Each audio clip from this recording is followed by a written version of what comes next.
Welcome back to our fourth roundtable session of the Square One project. It's wonderful to see you all here again, and we're really looking forward to continuing our conversation together. We had a great discussion last week, and I think it's been on a lot of folks' minds since then, and so really looking forward to moving ahead. Before we get started, I have a few updates for all of you. First, a reminder that we have a 3-week break before we will reconvene again for our final session on September 16th. We designed the timing this way for this series of meetings, in part because many of us will be adjusting to new fall schedules, school schedules for our families, for ourselves, and many of those whom we hope will be joining us for that as observers will also be adjusting to new fall schedules. And so we wanted to wait until folks got through the first week or two of September to reconvene. So these next few weeks will give us all time to get prepared, get into that schedule, and then have time to kind of ruminate on the ideas we've been discussing here these past several weeks and that we'll be talking about today. When we gather again in September, we'll be focused on our aspirations for what comes next, aspirations for the new social contract, and we'll continue to thread our thoughts into this tapestry of ideas that we've been developing together over the past month. So during this few weeks, we ask that you think about the things that we've been talking about. We ask that you read Danielle Allen's amazing paper on the principle of association, the history of the principle of association alongside the principle of alienation, and how that can shed light on what a shift in justice policy and practice should actually accomplish for society. So please come ready to put that into the context of everything that we've learned and generated here. And in the meantime, we'll continue to be in communication via Slack. It's been great to see folks continuing to join there, and we hope that you'll continue to engage in that way. Also, we wanted to mention that if you haven't already received one, you will be receiving the biweekly Square One Spotlight every other Friday. It's a short email newsletter that goes to all of our Square One family, our executive session and roundtable participants, and it features the work of all of you.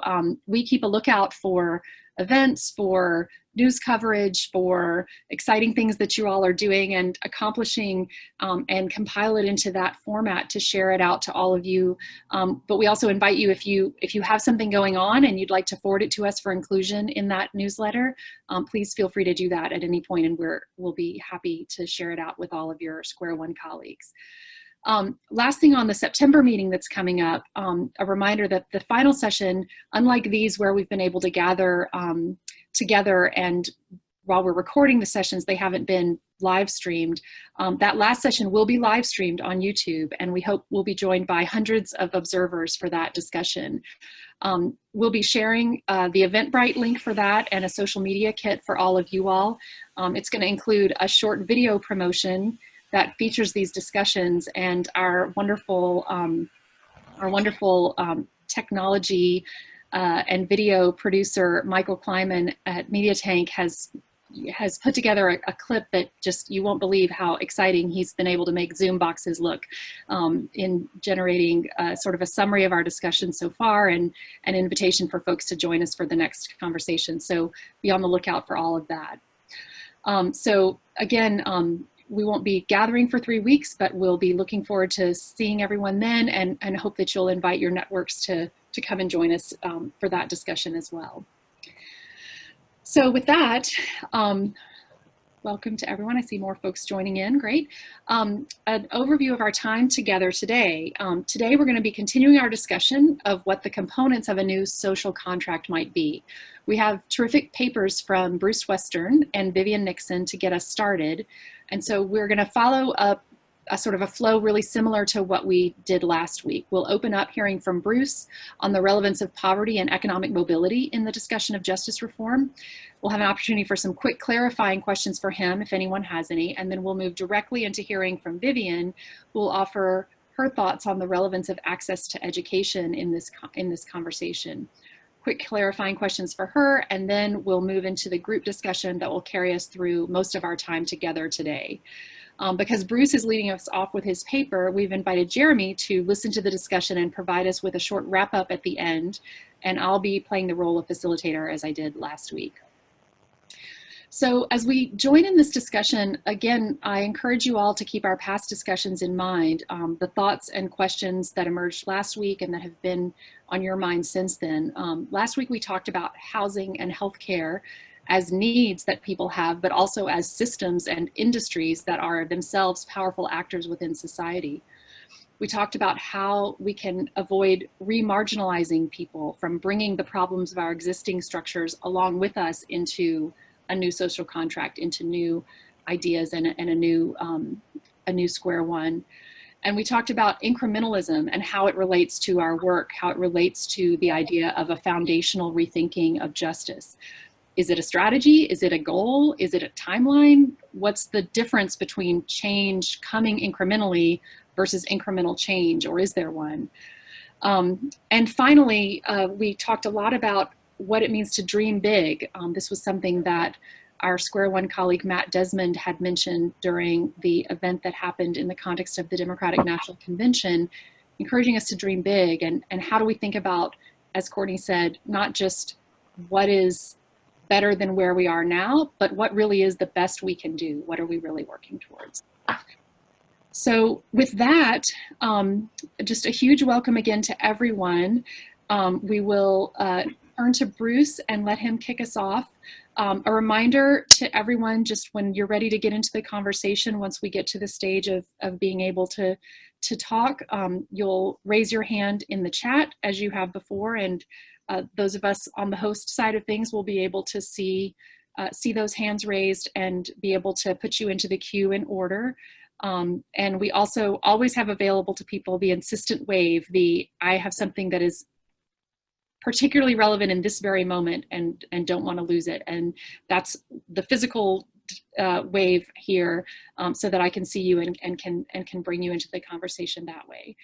And last thing, please keep your video on when you can, because that is part of the way that we're recording this and making it most user-friendly for those who are going to be watching afterwards. But I know we do have a couple of folks who, for logistical or other reasons, are joining by phone, or at least sometimes have to go off screen briefly. So we certainly understand about that too.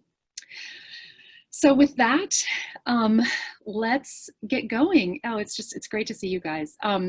Bruce, we will hand it over to you and let you get started, and then turn to Vivian. Bruce. Great. Good afternoon, everyone, and thanks for the chance to talk about this work, this paper that I circulated.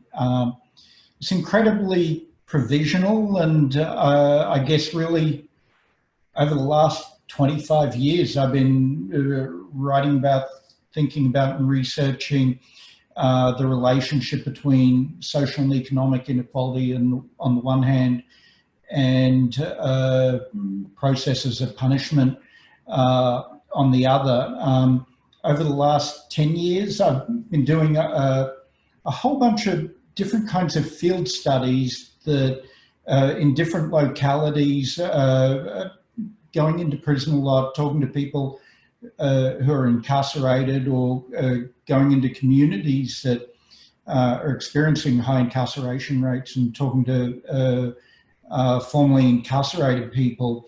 And what this paper tries to do is say something about what I see as this intimate connection between incarceration and poverty. And yet if we look at the formal features of the criminal law and the formal features of prisons and jails, nowhere, it seems to me, is it recognised that these are fundamentally poor people's institutions that are designed for the control and punishment of low-income communities and the people that live in them. So I'm trying to sort of make sense of all of this through all of these different field studies. And I'll just hit, I meant to start my clock there. I'll just hit my four main empirical conclusions. I wish I could say I had sort of some systematic argument that was running through all of this, but I'm definitely not there yet. These are more just empirical observations that I've made from these different field studies. So the first one, I was going to Australia, to the top end of Australia, for a number of years, and doing field work up there, going into prison there, and talking to formerly incarcerated people. Very different setting, a very different policy regime from the United States, much less punitive, and yet rates of incarceration in Aboriginal communities in the top end are very similar to rates of incarceration in African American communities in the United States. So what was going on there? The very poor communities where the rates of incarceration was very high, but poverty was multidimensional, and I think for me this was important in understanding the relationship between poverty and incarceration. What does that mean to say that it was multidimensional? Well, people were dealing with a whole variety of problems that went beyond just trying to live in a household on a very low income. Notably, violence, particularly family violence, was very much in evidence in the field sites I was visiting. Untreated substance use problems were very, very common in the communities I was visiting too. In the Aboriginal communities at the top end, this mostly took the form of alcohol dependence.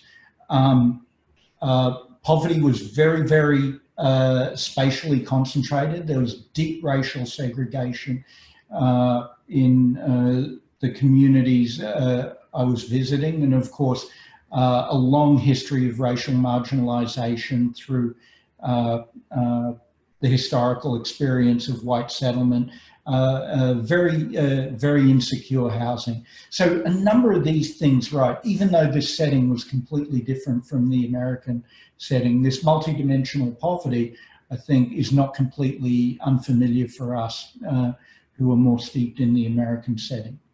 So that's point one.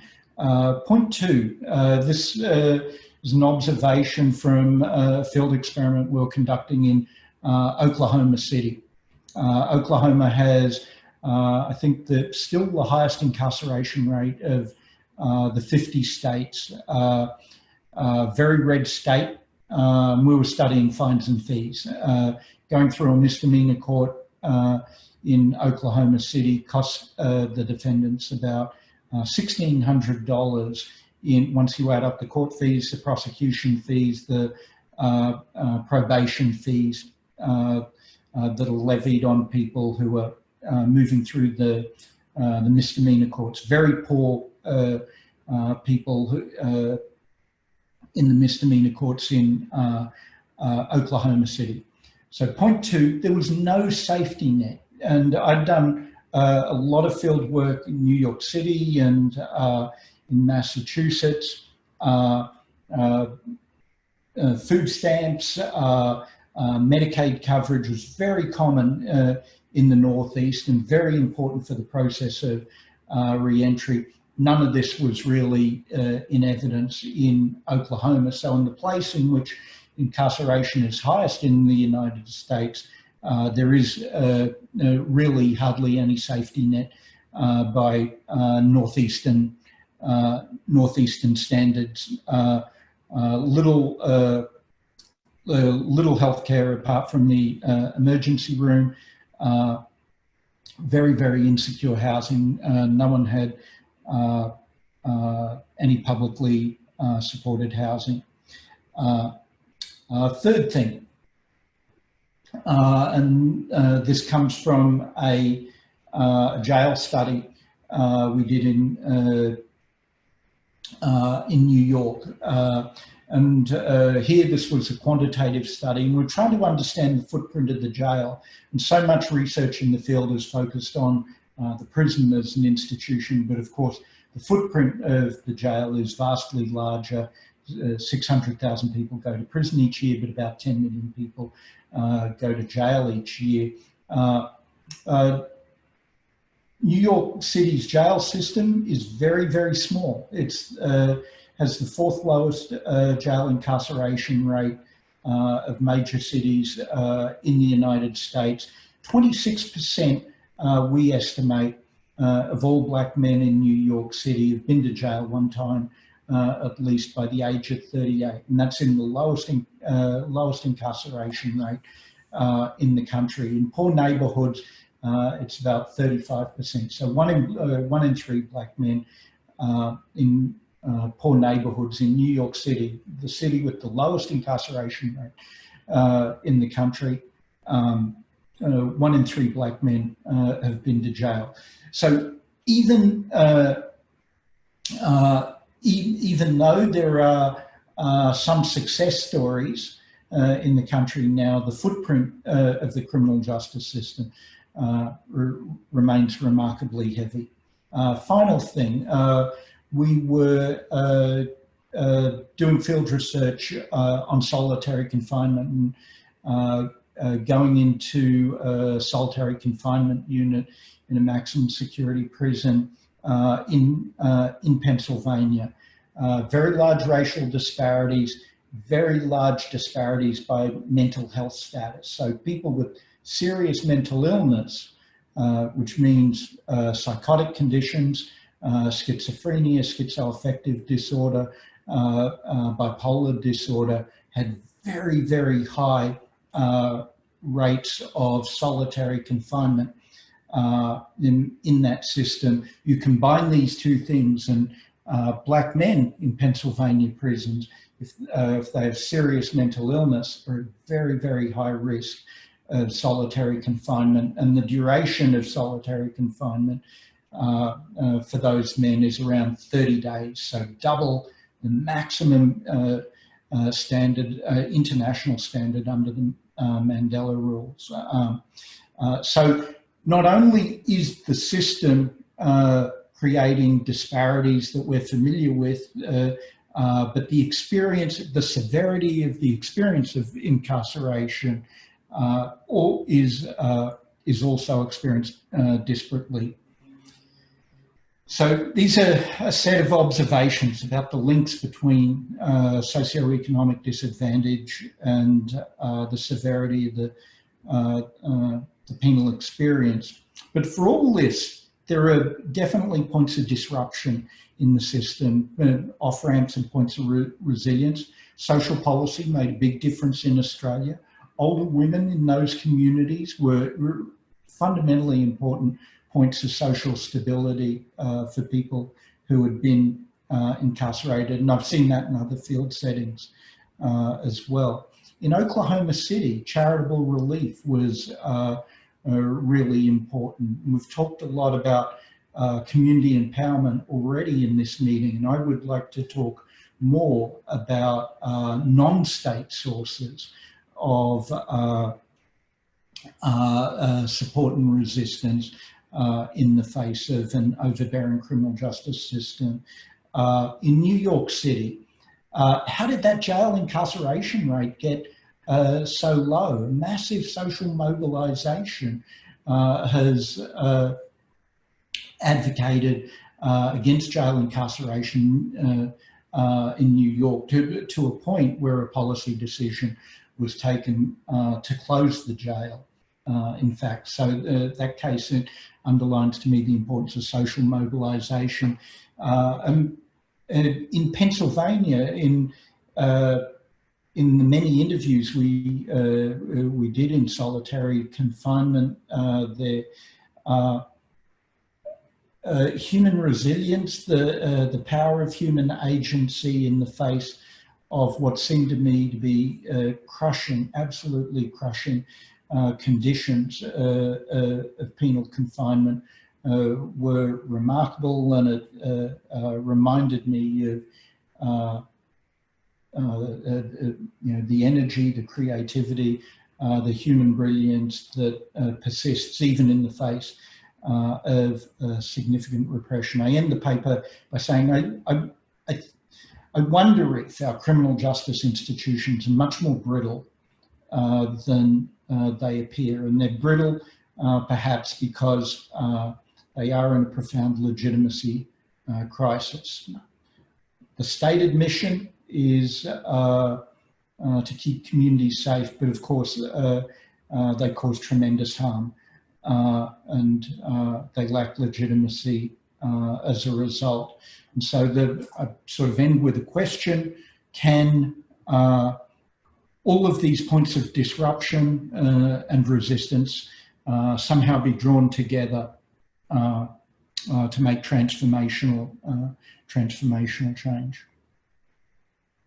So that's what I got. I wish it were a little more coherent, but that's where I landed.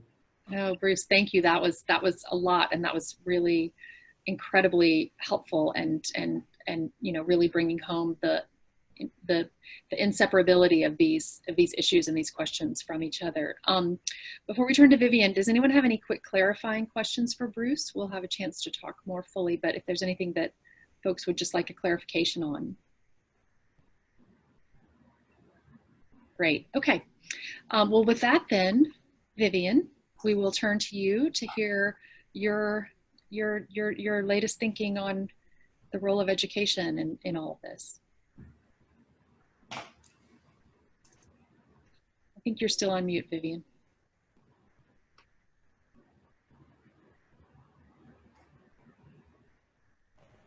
There we go. Thank you. It's good to see everybody. Thanks for your paper, Bruce. So I don't pretend that this paper solves any problems or even has any answers, but it does articulate what I think I'm continuing to learn as I do this work about the ways in which we compartmentalize education into these buckets, and then also have preconceptions about what the goals of education are, and those goals are different depending upon who's receiving the education. And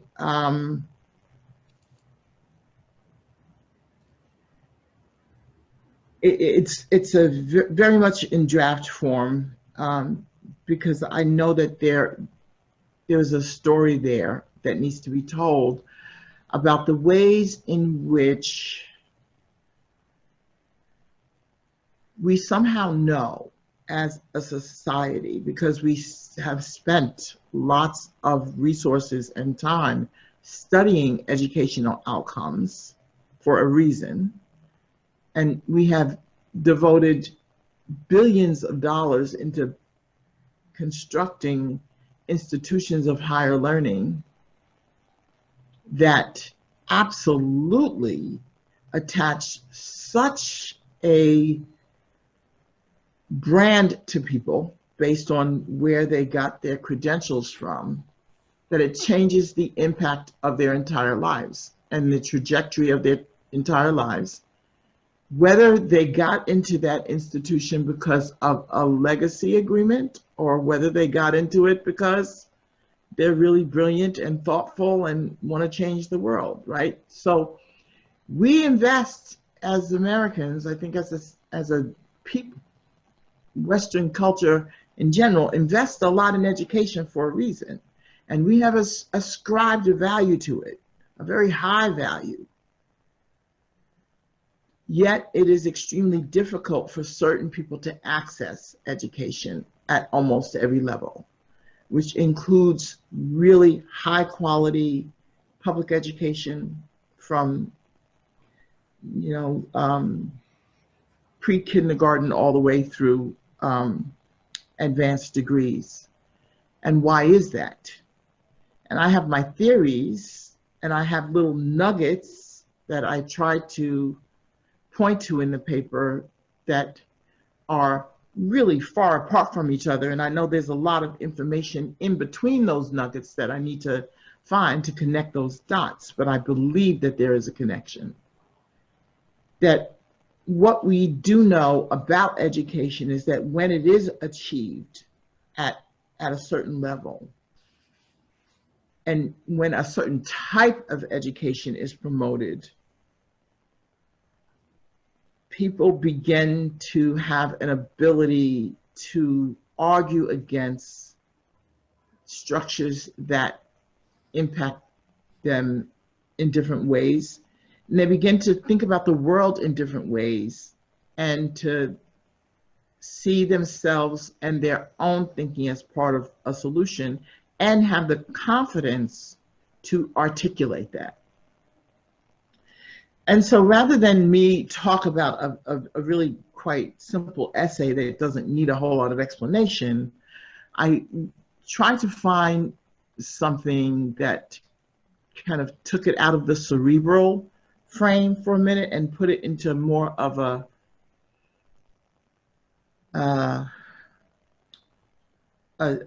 spiritual frame, an emotional frame, where we have seen evidence of that type of brilliance change the way generations of people have thought about issues of incarceration. And I have a clip that is exactly 3 minutes, and I've talked for exactly 2 minutes, so I'll be within my time. You're good. And if I can get share screen permissions, I think I can share this clip, and it might promote a discussion that is based on my paper, which is, again, clearly just about my own experience and an idea that I'm trying to explore in a much deeper way. So if somebody could give me permission to share my screen. Yeah, Vivian, I think you're now the co-host also. So you should... Okay, I will try to find this, this clip.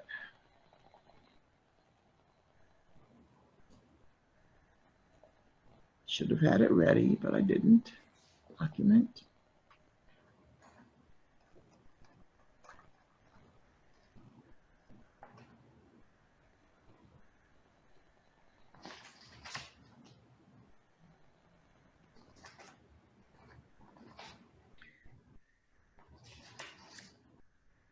I gotta find Zoom. Oh, here we go.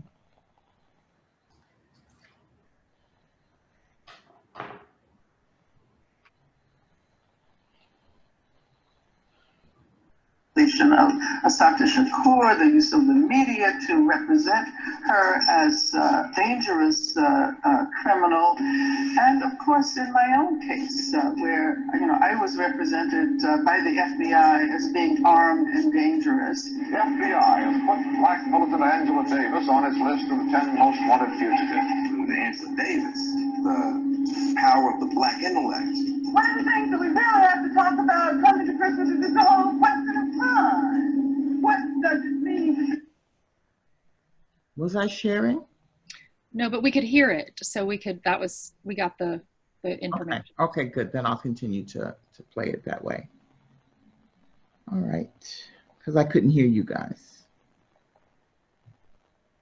Of Asata Shakur, the use of the media to represent her as a dangerous criminal, and of course in my own case, where I was represented by the FBI as being armed and dangerous. The FBI has put Black militant Angela Davis on its list of the 10 most wanted fugitives. Angela Davis, the power of the Black intellect.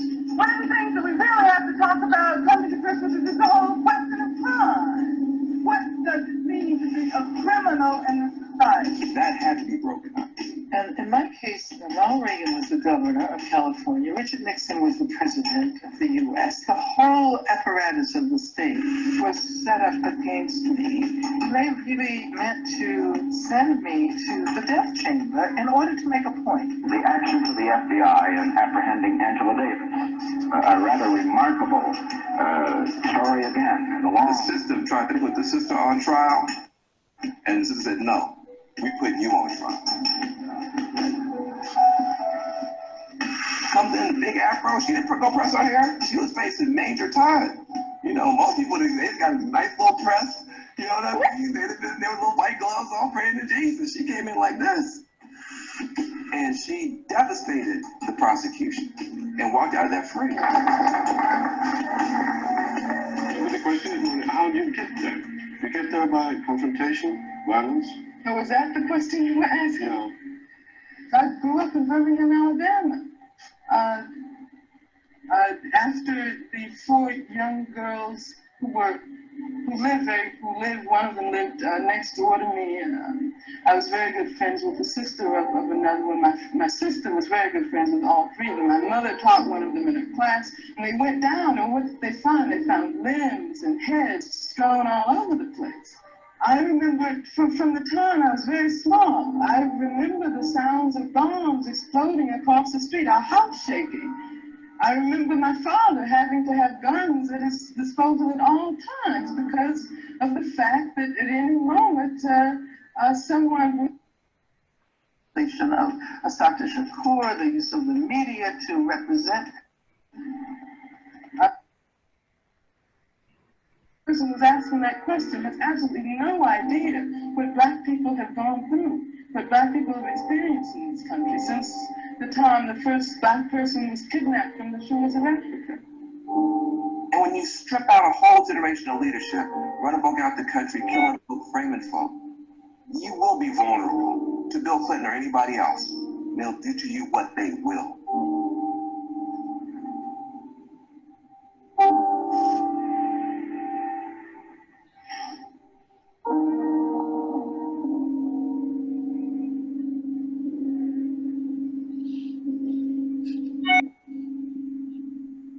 There's a man going round taking names. He has taken my father's name, and it's left my heart in pain. There's a man going round taking names, going round, going round.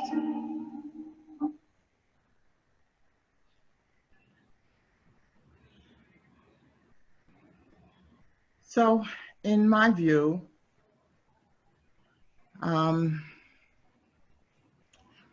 when a person is educated to that degree that they can find the wherewithal to inspire a nation and to articulate a history that is in many ways a shared and common history, and in other ways a completely different history, that is power. And because education creates that kind of power, it is the least invested in solution when we have these conversations about our justice system, which I believe is the closest thing we have to the beginnings of structural racism through the institution of chattel slavery in this country. And that's it. Thank you, Vivian. Thanks for that, and I'm glad we were able to hear all of that.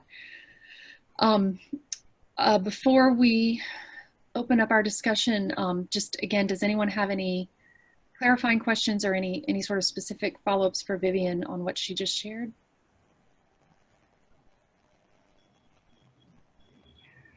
Okay, great. Well, then in that case, we will move into our conversation. Welcome, Chaz, and I see others. Welcome, Emily. Great to have you guys here. We will move into our discussion, and I'll just remind folks that you can get into the queue by raising your hand, clicking on the participants tab below, and raising your hand, and you'll show up in order. Again, feel free to use the insistent wave, and we'll be able to have a conversation together.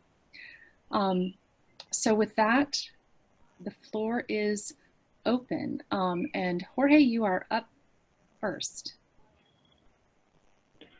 Yeah, hi. Vivian, I want to thank you for that. Bruce also for your paper, but Vivian especially. I was just a quick anecdote. I think that might illustrate some of the, especially the people who have the power, in fact, to extend or to allow education in prison systems. Maybe not those that are the ones that result in degrees or certificates, but the ones that actually provide some sort of educational foundation, right? Um, TDC, the Texas Department of Criminal Justice, about, I want to say 8 or 9 years ago, a few sessions ago, when I first started working, actually going to the Capitol and pushing legislation, had cut like 16,000 seats at the Wyndham School District. And hardly any uproar whatsoever, of course, with the people who'd come out of prison who were involved with trying to transform that system, to the importance of that. And we went to them and we proposed something along the lines of peer-to-peer education, right? They had already allowed and encouraged some sort of peer-to-peer education when it came to talking about STDs, when they're talking about how to tell other individuals incarcerated about PREA and what to do during PREA and some of the other things. And I brought to them a study that had been done, I want to say in Tennessee, where they had looked at people who were never going to get out of prison and what prison, in fact, had done to them, that it wasn't the goal of accomplishing, of getting a certificate again, or getting a degree or something, but the actual participation in some sort of education that gave you the foundation to have some sort of intellectual discourse, right? And how I proposed to them, I showed them how that had brought an incredible decrease in institutional violations, specifically violence on staffers. And of course, and I came to them with a full slate of individuals who I knew who'd been incarcerated. I'd been out like 4 years at the time, who could teach quite a few subjects, right?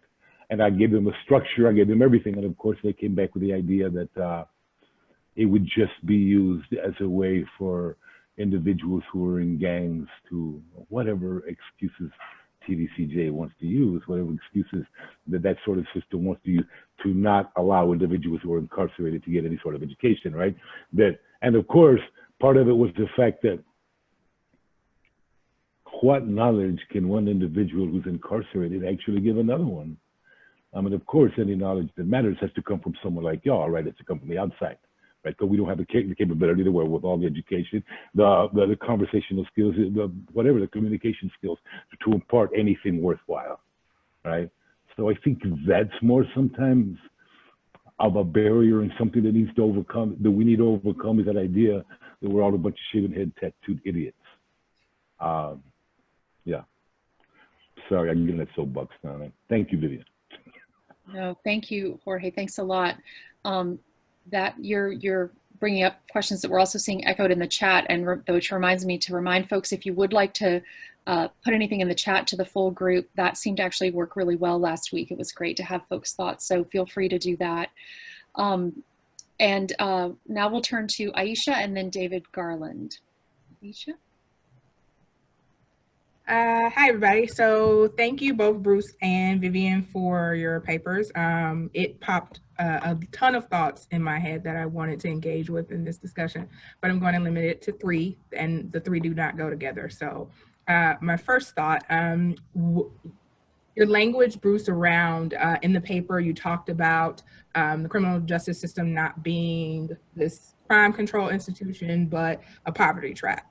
And I would really like to engage in that discussion as we think about the social contract and what exists going forward, because that is something that very much resonated with me. And I would just want to amplify and prop up that as a reality for the clients that we work with, that I see, or clients that I have seen for the last decade plus throughout my career as a public defender. The second non sequitur is, for me, in reading both papers, there was this wrestling for me, or so Bruce talked about the space that charitable organizations feel in sort of trying to fill some of those gaps in social safety nets and service provision within. He used Oklahoma as an example, and Oklahoma City specifically. And I know there are some sort of funders or foundation folks on this call. So I say this with all respect to you all, but I went down a rabbit hole in reading these papers of how, as someone who's funded and supported by a very generous foundation, the also damage that foundations do in propping up systems that are problematic. And as someone who benefits from that, as the executive director of an organization, I still have to name it, right? And in reading the papers, it just highlights for me. I name it all the time, but I also need to name it in this space, and for us to wrestle with who gets to be who gets to solve the problems and who should be at those tables. And I think it ties into something Jorge was just mentioning, of whose expertise or experience is worthy in whose eyes. And so that ties into my third point, which was tied to Vivian's paper and this way in which we look at education. Again, as an organization that has that hires, you know, lawyers and advocates and investigators from different spaces, the idea that to do this work well, that you would be better qualified to do this work with a degree from Harvard or a degree from Columbia or a degree from any specific place, is something that I actually push back against. I don't think that it ties at all to whether you can do this work well. It really has no bearing. And so I think there is a space in which we amplify, we prop up expertise in areas that really don't tie to the work that we're doing, and it's really important. And it's not to say that being able to obtain a prestigious degree is not something that folks should strive for. I went to Vanderbilt. I did that intentionally as a strategic move. So I say that with all acknowledgement. But when we think about who holds expertise, who can educate in these issues, around these issues, I think we are really disconnected from some of, even as we sort of sit in some spaces like this one right here, like we are a highly, I think, educated group, and predominantly, and I think that there are there has to be real push of expanding our mind of who should be at the table, and whose expertise really is expertise. And so I will sort of conclude with this idea. In our organization, we had a fellow who was funded through a funder for the past year, and the entire goal of his project was sort of tied to what Bruce talks about, is these gaps, identifying what are the gaps in the social safety nets in Tulsa. Like, how do people actually access or not access the resources that exist or don't exist? What does it actually look like when you walk into these spaces? And one of the things that resonated with, that we learned from that experience, and he spent a year doing this. So he visited over 150 different locations more than once, and engaged. And what we found is that there is this space in which providers only want to help the people they deem worthy, and only want to help the people that they believe it will be a success. And success is often determined by funders. And I think that all of those things have to be addressed if we're even going to be able to wrestle with this. And yeah, so I will conclude there. I've made my 3 points. And I would just say that I really enjoyed both papers. Thank you. Thank you, Aisha. Thank you so much for all of that. You know, that question of, you know, who's at the table, who's making decisions, who's, you know, what's the purpose of education, and what is that for? How do we value it? All those things are so closely connected. And I appreciate you tapping into Bruce's point about the poverty trap and the relationship between people living in poverty and the justice system. So we'll continue with our discussion. Folks should jump into the queue. Up next is David, and then we'll be followed by Ananya and Christiane. David? Thanks.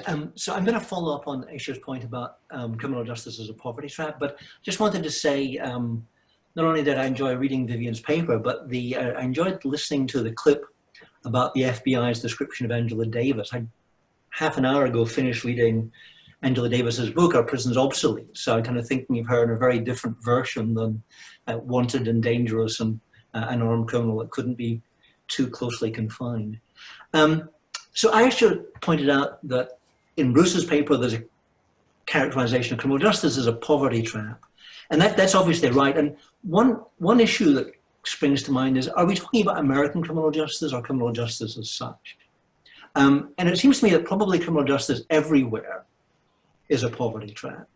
And that one of the things that characterizes America's mass incarceration and huge penal state is just the nature of poverty in this particular country as compared to others. So one of the really striking features of Bruce's paper was when he was describing in Australia and the Northern Territories the safety net that is experienced by the men who are being released from prison there, that they each have health care as of right, they each have access to public housing, not all of them accessing it, but public housing is available, and they each have $600 a month provision. And that contrast with Oklahoma or large parts of this USA really is so shocking in a way, because Australia is not an especially generous welfare state. This is not Norway or Sweden. This is another liberal market-oriented welfare state like Britain or Canada, like the USA. So just it shows the extent to which USA is kind of in a league of its own amongst the liberal democratic nations when it comes to impoverishment and criminal justice.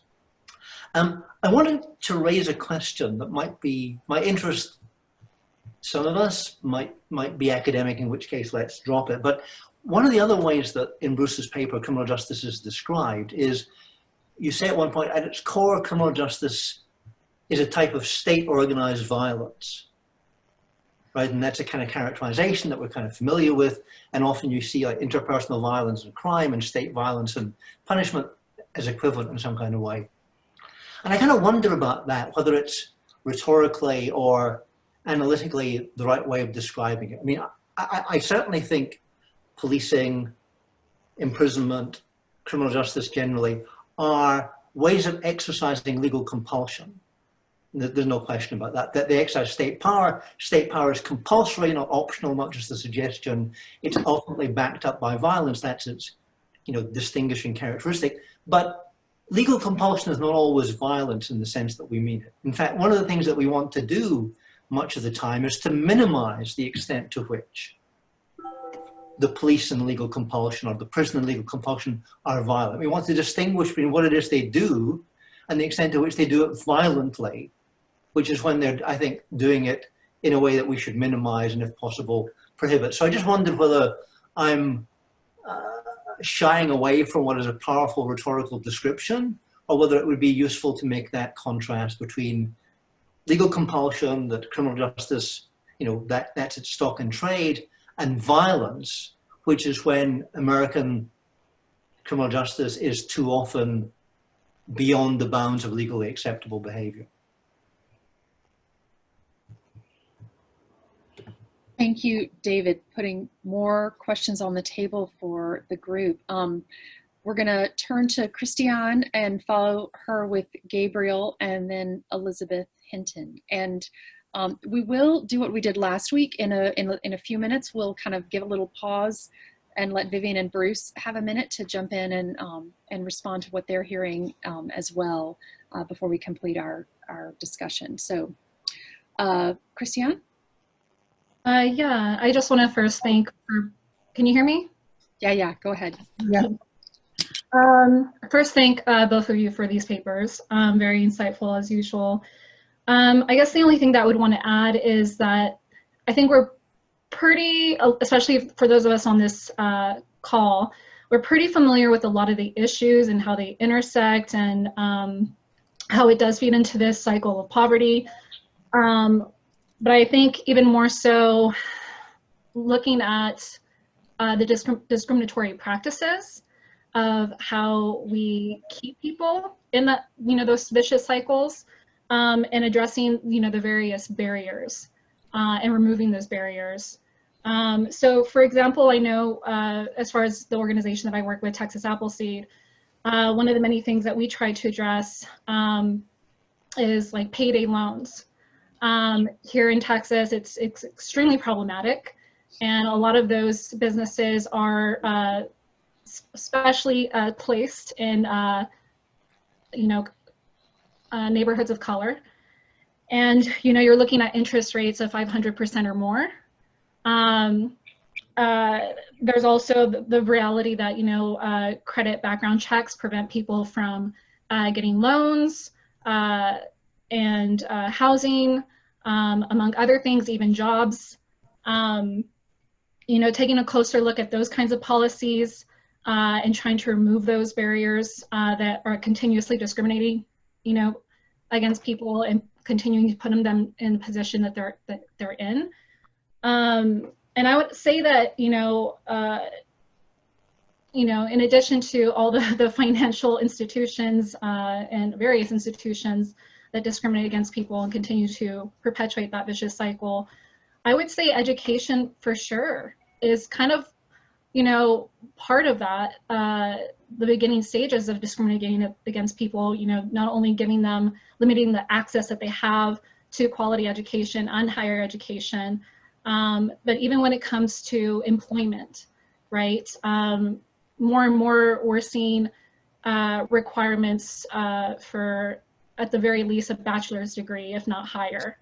And, valuing that more so than the personal experience that people might have, especially if, let's say, they do work in the field of politics and community organizing and policy.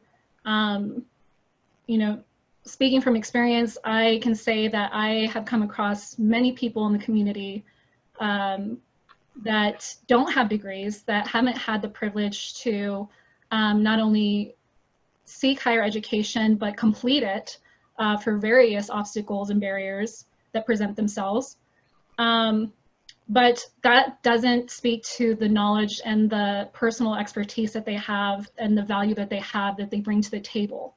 And so I think we need to change that system and that social contract overall of how much we're valuing these scholastic degrees over human and personal experience, because at some point we have to value that, if not equal to, more so.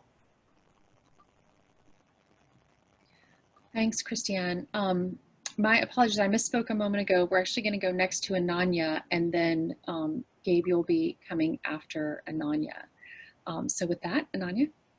Thank you, Catherine. And thank you, Bruce and Vivian, for these papers. My comments build on the comments that have already been made. So 2 comments, one to Bruce and one for Vivian.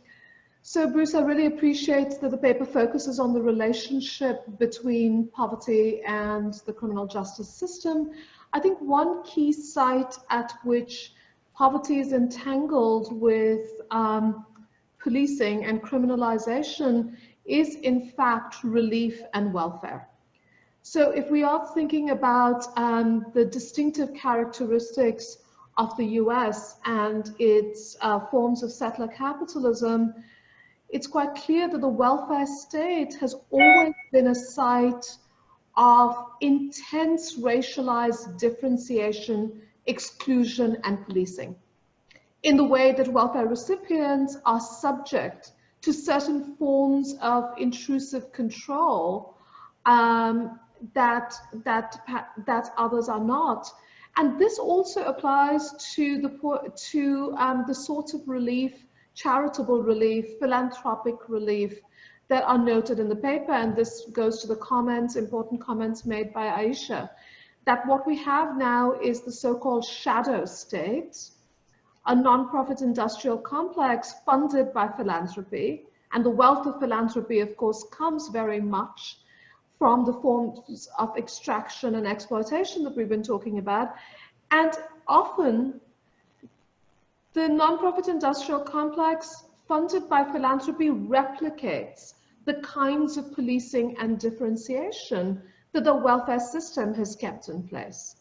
So I'm also very interested in that relationship, which to me runs alongside the forms of discrimination and disadvantage that you mentioned in the paper. And then for Vivian, I'm so glad you raised this question of education. I want to echo some of the comments that have been made here. So on the one hand, we're clearly part of a meritocratic system where having a college degree makes a difference in terms of one's economic life chances in the US. But on the other hand, the question of education and education that leads to building power and making change might be something else. And in the work that I do at the Institute on Inequality and Democracy and our accompaniment of social movements, I've always said that the best theorists and the most inspiring intellectuals I know are movement leaders and those who head community organizations. What's interesting about those processes of political education that go on in Skid Row in Los Angeles or in East Los Angeles in the tenant movements, I've learned over time that it's not that our citationary structures are different. It's not that I'm reading Fanon and that they're not. It's not that I'm reading Foucault and they're not. I think they're reading Fanon and Foucault more carefully than we are as academics. So there's that piece of what political education does and what the traditions of political education are, whether it be in Black Power and Black liberation movements or others. And I think it's really important for us to be able to have that conversation. It's inspiring to have that conversation. But I also want to raise this question of the institutions within which education happen. So I'm committed to being a scholar and teacher in the public university, but I'm also acutely aware that the public university can be an institution of harm and exclusion. We uphold that meritocracy that I talked about. So I'm also very interested in how education then takes place in different institutions that might not, in fact, be playing this role in upholding the status quo. And of course, the work for those of us who are academics is precisely to imagine and build a different kind of university. Thank you, Ananya. Gabe, let's turn to you. I want to echo all the good words to Bruce and to Vivian and all your good work. I think a few things that have stuck out to me, and one is both our theory of change and our theory of pedagogy. And I think that part of what I hear in both presentations is what are the philosophical and, in my case, theological underpinnings on who has the capacity to learn and who has the capacity to teach. Right? I kind of heard my James Cone, who was my thesis advisor, in my ear, quoting Paulo Freire, right? The pedagogy of the oppressed. And the kind of underpinning here is education as transmission vis-a-vis education of transformation. So I think what I'd like to hear more of, and I know much more unpacked in the papers, is how do, if we're talking about square one, how do we speak to the philosophical and theological underpinnings of what it means to be human and who has the capacity to learn and teach? I think the second thing is we talk about the Sitzenleben or the locus of learning. I think Ananya spoke to that a little bit. There's kind of these high academic institutions, Vivian and others, but what are the alternate places of learning where we're reading Foucault más de cerca or more closely, or reading Derrida or Levinas, you know. And this is particularly interesting to me because my father has an 8th grade education, but was incarcerated for many years.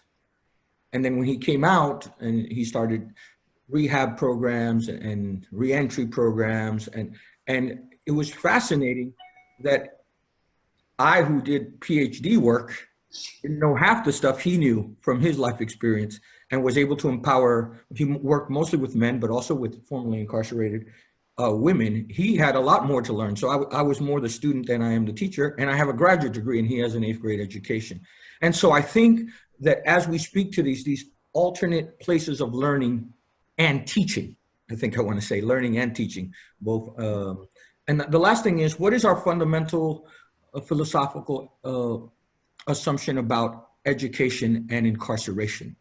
They're places of what? They're places of learning, they're places of transformation, they're places of punishment. And I lived in Newark for a long time. Shout out to Fatima.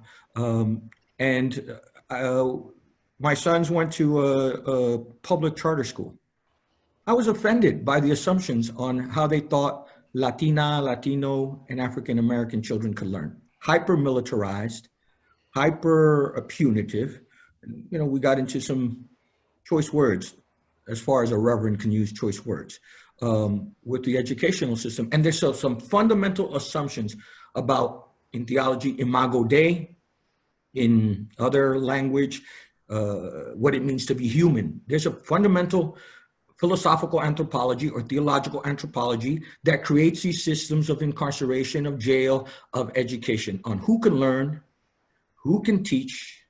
And thank you, Vivian, for the Angela Davis clip. I think that is what brought it to light. And I think that as we begin to create institutions or deconstruct institutions, that those questions need to be at the forefront. Last thing I want to talk about is religious education, as I've heard it much in a convention that is happening in these days. What is the assumption? This from a pastor who had a public charter in an economically challenged context. What is our assumption about these places of learning and these children and teachers that are in that system? And so there's a lot to say there, but thank you, Vivian. Thank you, Bruce. I should say this. The largest school in church where I pastor is about 1.5 miles from the largest jail from the church where I pastor.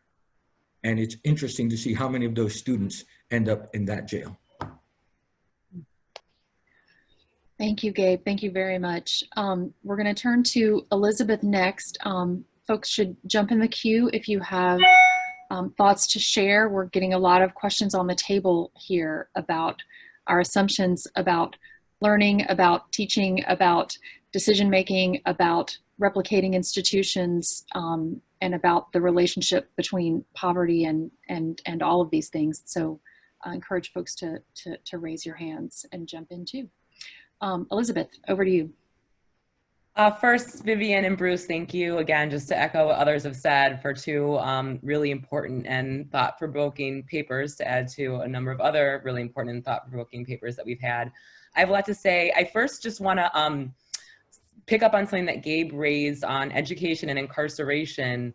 I've done a lot of work on these issues, and one of the things I discovered in doing archival work on prison education is that in the post-war period, the Ford Foundation, actually based on the model of Norfolk Prison in Massachusetts, had devised plans to basically start a prison university. They wanted to build a prison that really looked like a college, and that offered classes and a really robust learning experience for the people on the inside. And that plan didn't come to fruition, obviously, although the Ford Foundation, as many, I'm sure you know, are very involved in prison education programs in San Quentin prison, and there are all kinds of problematic strings attached to the funding of those programs. But you know, this allows us to think about like what, and I actually posed this in a New York Times piece I wrote a few years ago, like what if we did turn prisons into colleges? What if we you know, did think differently about what the purpose and functions of those institutions could be? So thank you for that comment, Gabrielle, and the paper, Vivian, because it really brought that out for me. So I want to think about, I guess we've been talking a lot about kind of who gets taught and meritocracy and who has access to certain elite institutions. But I think another really important question that Vivian's paper raises is what gets taught. And this, you know, Angela Davis in that clip is saying, like, people don't understand, people don't know about the kinds of violence that happened in Birmingham, why her father needed to arm himself in order to protect his family, and that this miseducation or the or obscuring the deep roots of structural racism and injustice has led to many of the problems that, or has fostered many of the problems that we've been talking about, and that Angela Davis herself was confronting.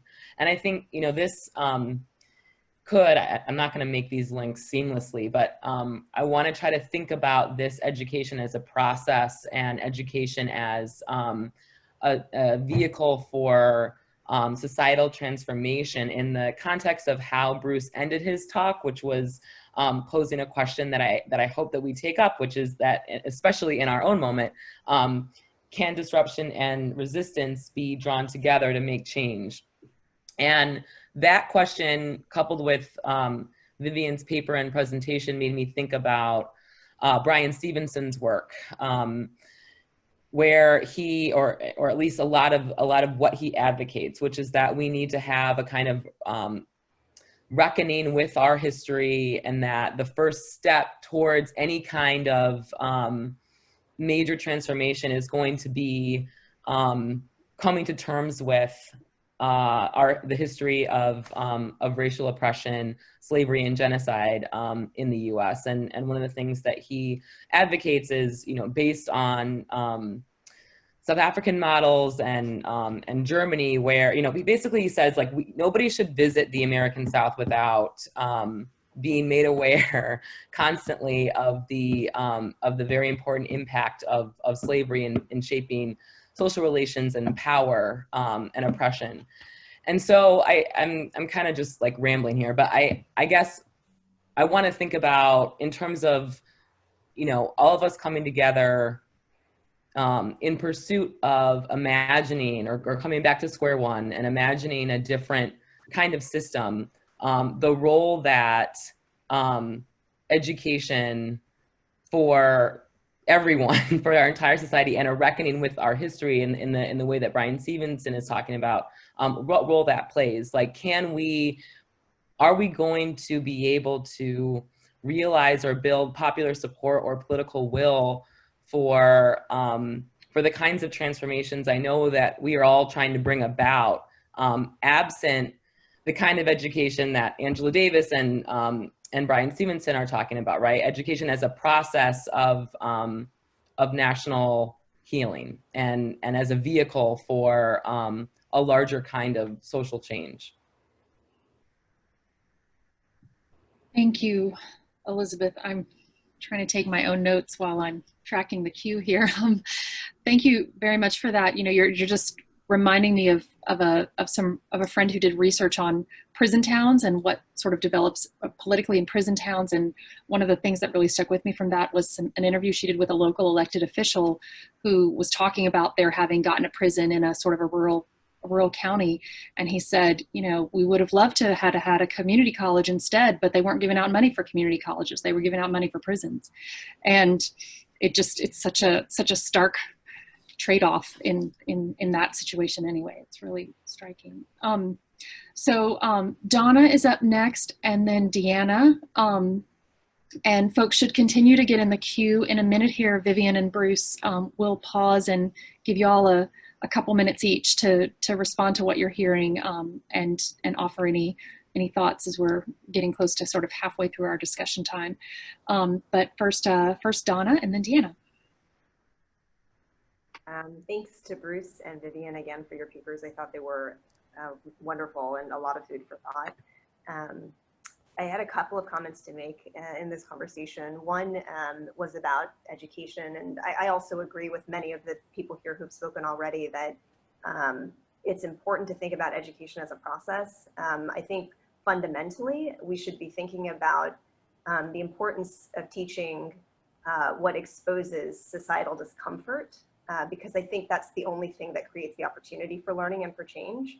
And that's not usually how we think about teaching.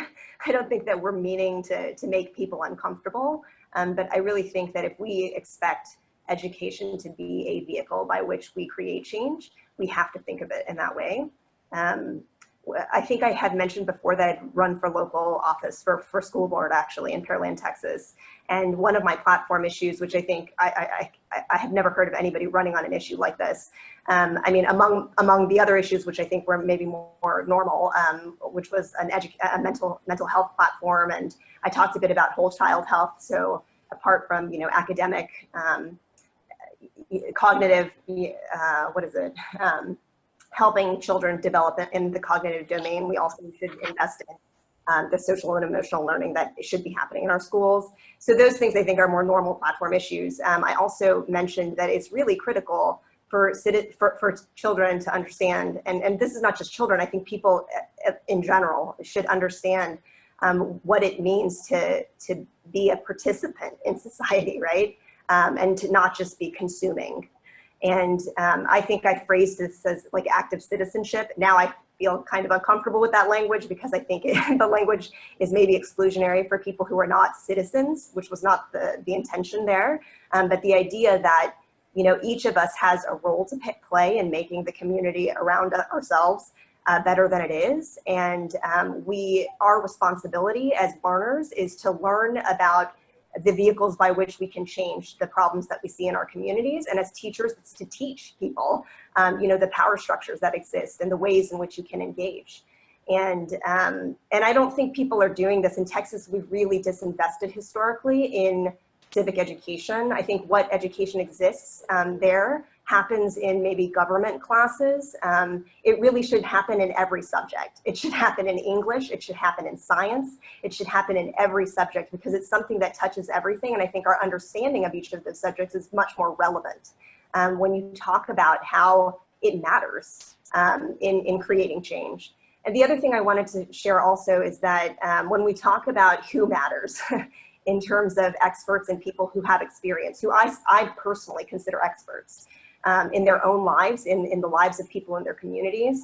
I think maybe it's more than talking about hierarchy, we should talk about maybe domain-specific knowledge or roles, perspectives, right, to bear on different problems. I think then we can maybe value the contribution that each of us potentially can make. And some of us come with multiple perspectives, right, multiple identities. Yeah. We're parts of multiple communities. And then I think also this is something that comes up for me very often in the work that I do. The reason for which I'm here, which is with Doctors for America, is this idea that there are certain people who are more relevant, I guess, in providing expert knowledge in certain domains, right? And I think that while that is true to some extent, like I think physicians, for instance, are going to have really relevant insights in terms of healthcare. But I also think the people who consume healthcare, right, who are the patients, have very, very relevant insights. I think when we come into this with like, I'm an expert because I have this pedigree or because I have this professional, community and training, and that should be tempered with the idea that to be real allies, I think we should be, first of all, very much in conversation with the other people who are part of that, whatever issue you're discussing, right? And I also think that, that we should be doing our work in service to the people who are movement builders and movement building in general. Thanks, Donna. We're going to turn to Deanna, and then we'll pause for a moment and turn back to Bruce and Vivian. And if each of you all could just take just a couple of minutes to jump in. Encourage others to get in the queue, and especially if you haven't spoken yet, please raise your hand. We'd love to hear from you. So with that, Deanna. Thank you, Catherine, and thank you, Vivian, Bruce, for the papers and the presentations.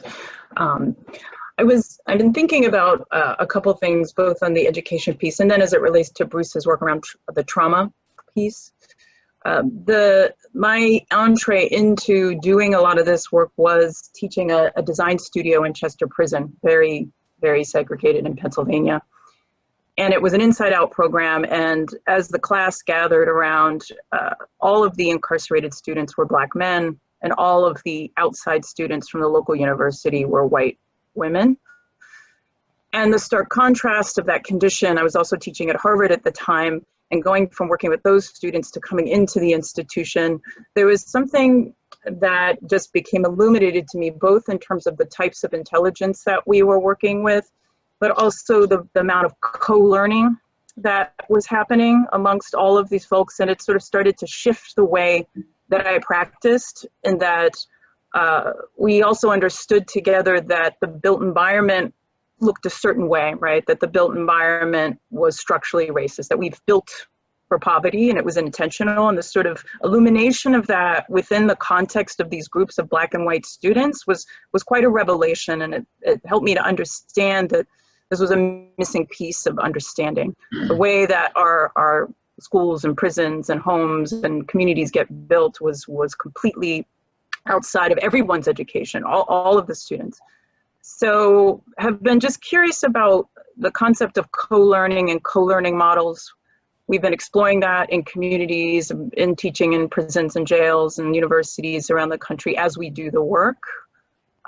It's been working quite well, and starting to hire systems impacted folks to work with around development as they learn about real estate development and architecture, as we learn a lot from them about the system, experiences, life, that there's a sort of this shared knowledge is helping us to solve problems. So it's been something I'm very passionate about and want to think through more on how to do it, and trying to sort of be a bridge between the academy and urging them to teach differently and think differently about how it looks, but also working in community with the information, the wisdom that they have, and to be able to bridge some of that. So curious about how we do that, and do that at impact, at scale.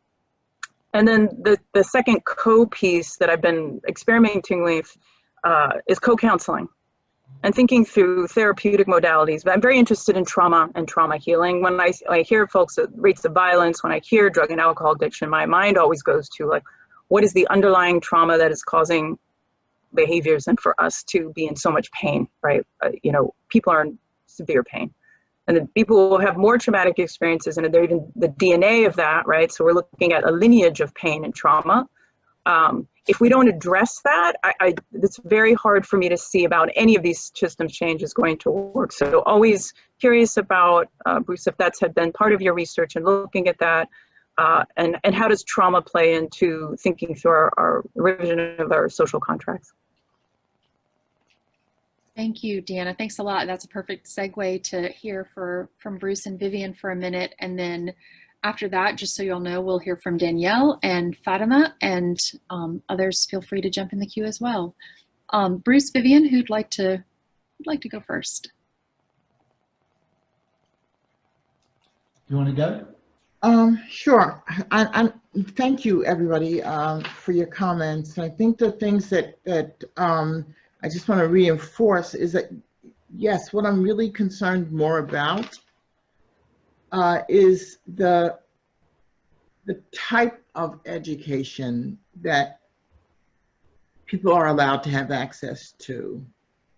I mean, to the point of being so prescriptive in some cases, especially when people are in confinement, in the prison, there are decisions made about what type of education people can have access to that are based, for me, that have direct connections to this fixed classification of the Black body as production, as cheap labor. And even the education programs that are most accepted within the prison settings lead to that. And when I look back over the history of resistance to oppression that is related to chattel slavery and its relationship to capitalism, the suppression of education there's always been an element of that in that process, whether it was state-based laws preventing slaves from being educated, whether it was people becoming educated under their own steam, under their own power, and changing the world anyway. I mean, that the first generation of African American men, especially, and some women, who were able to get educated, mostly in northern schools, changed the world in fundamental ways. And then the next time we saw that happen, it really did come out of marginalized communities, the Black Panthers, the Black Muslim movement, largely self-educated in prisons, who used a political education and indeed were reading very political things and interpreting them in ways that they can't be taught in the traditional institutions, and applying that to building real power in communities. And the response to that was a concerted attempt to shut it down. And on the flip side of that, you had a much more traditional type of education that was received by Thurgood Marshall and Martin Luther King, and that whole generation of very educated leaders who were also building a different type of power, but that was also shut down all the way up through Attica. I mean, this is a repetitive thing. A particular type of education is not permitted. And so those connections are what's important to me. How do we break the barrier of separating people from that type of education? Who can be the providers of that type of education?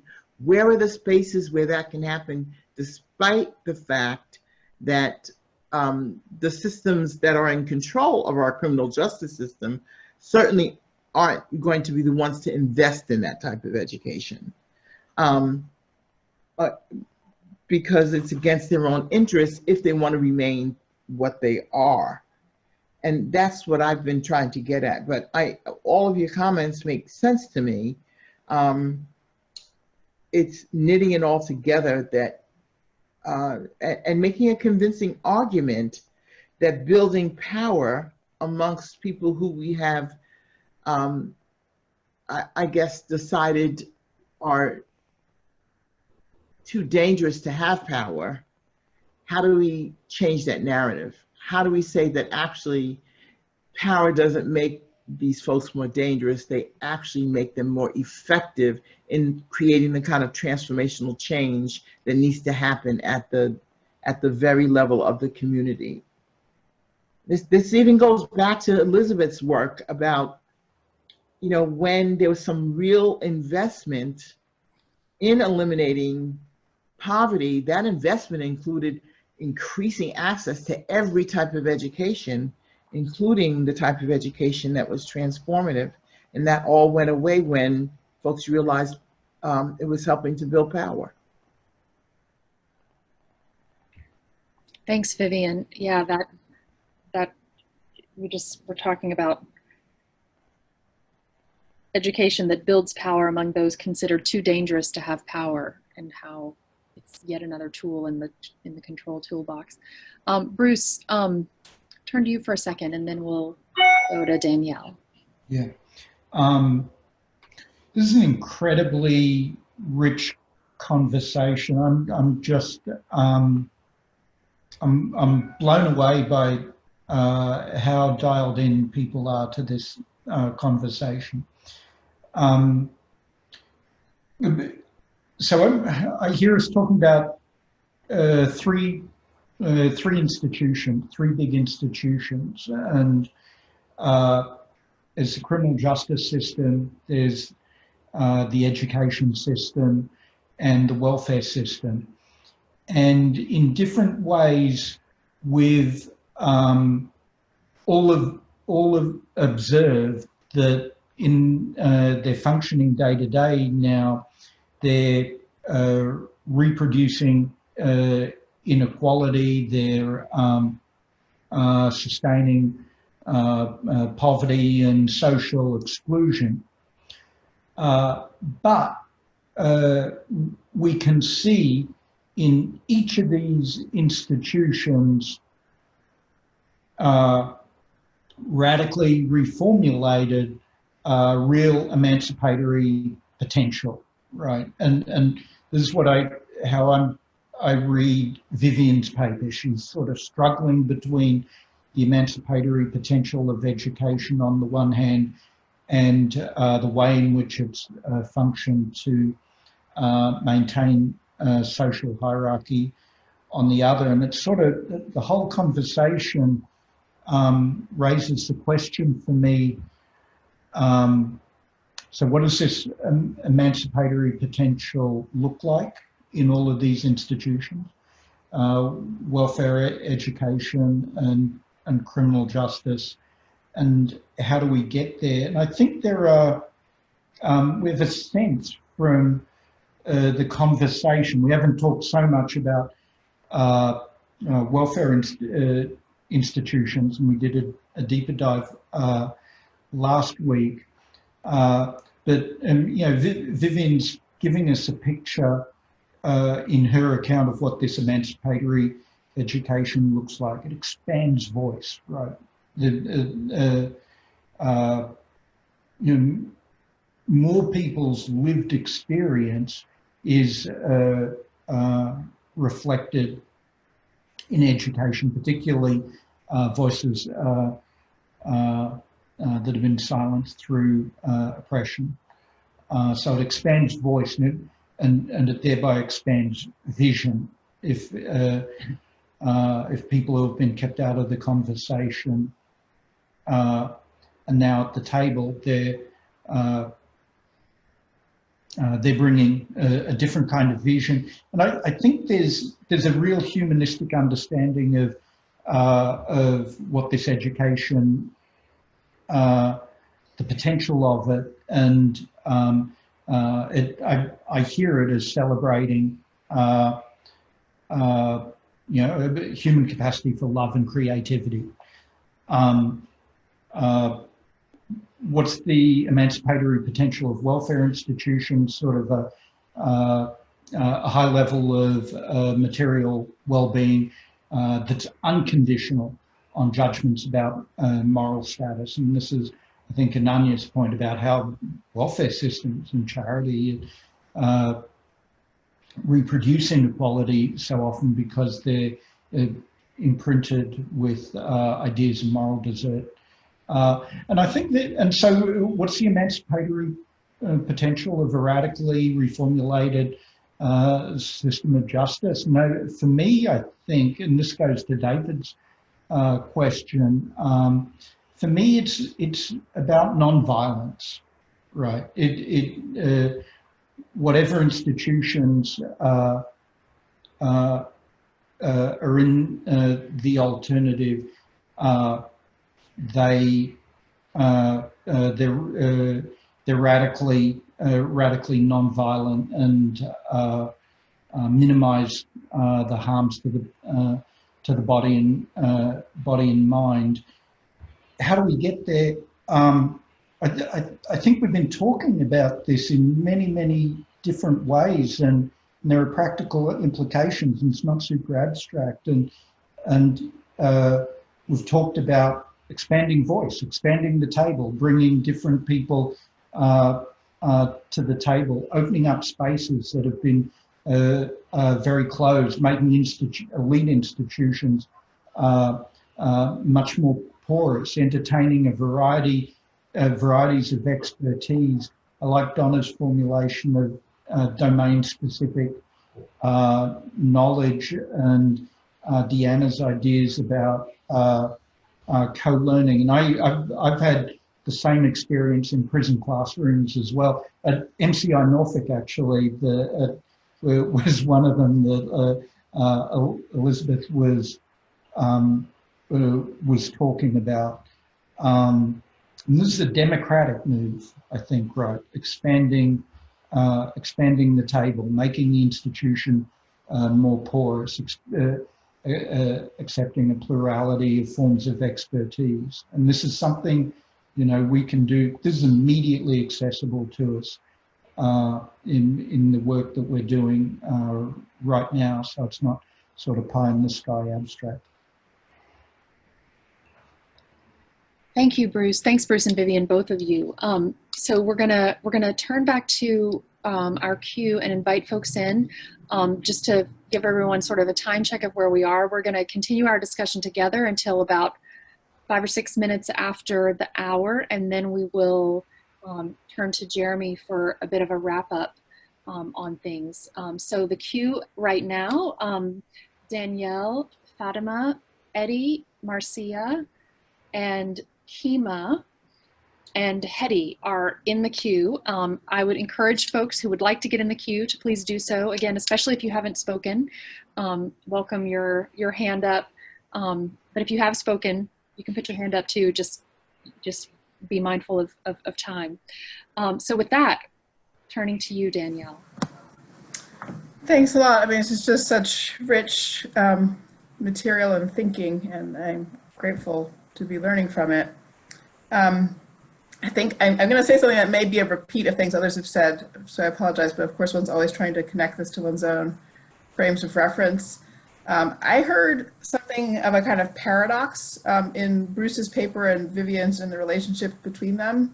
So I hear Bruce telling us a story about brittle institutions without legitimacy and, you know, moments of agency and resilience.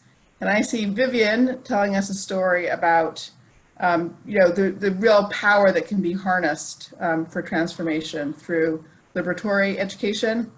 And I think both of these things are true, but so then the paradox that has to be explained is why, if institutions are brittle, and we also know what the resources of transformation are, we're stuck, okay? And so I want to put something on the table about the stuckness part. And I think this connects to the points that have been made about trauma. But I think that one has to recognize that for so many people, the experience of the criminal justice system is really an experience of bare survival, right? Like you're literally just trying to survive. You all know this, I'm not telling you anything you don't know. And you could spend so many years just trying to survive that you lose all the years that you might have put into working on transformation. And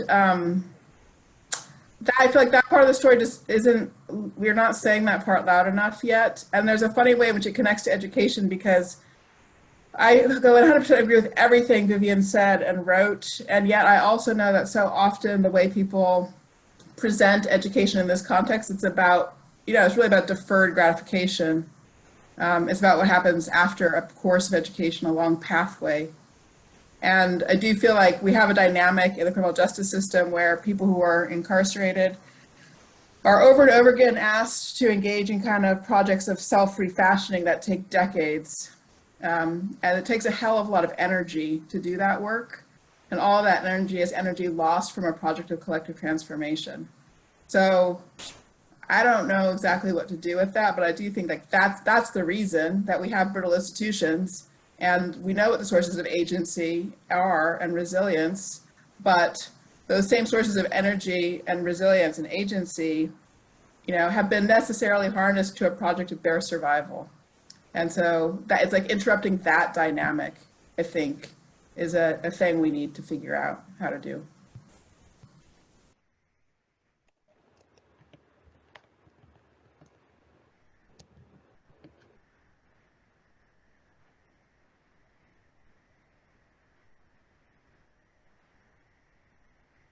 Yeah, I want to respond to that. Can I respond to that?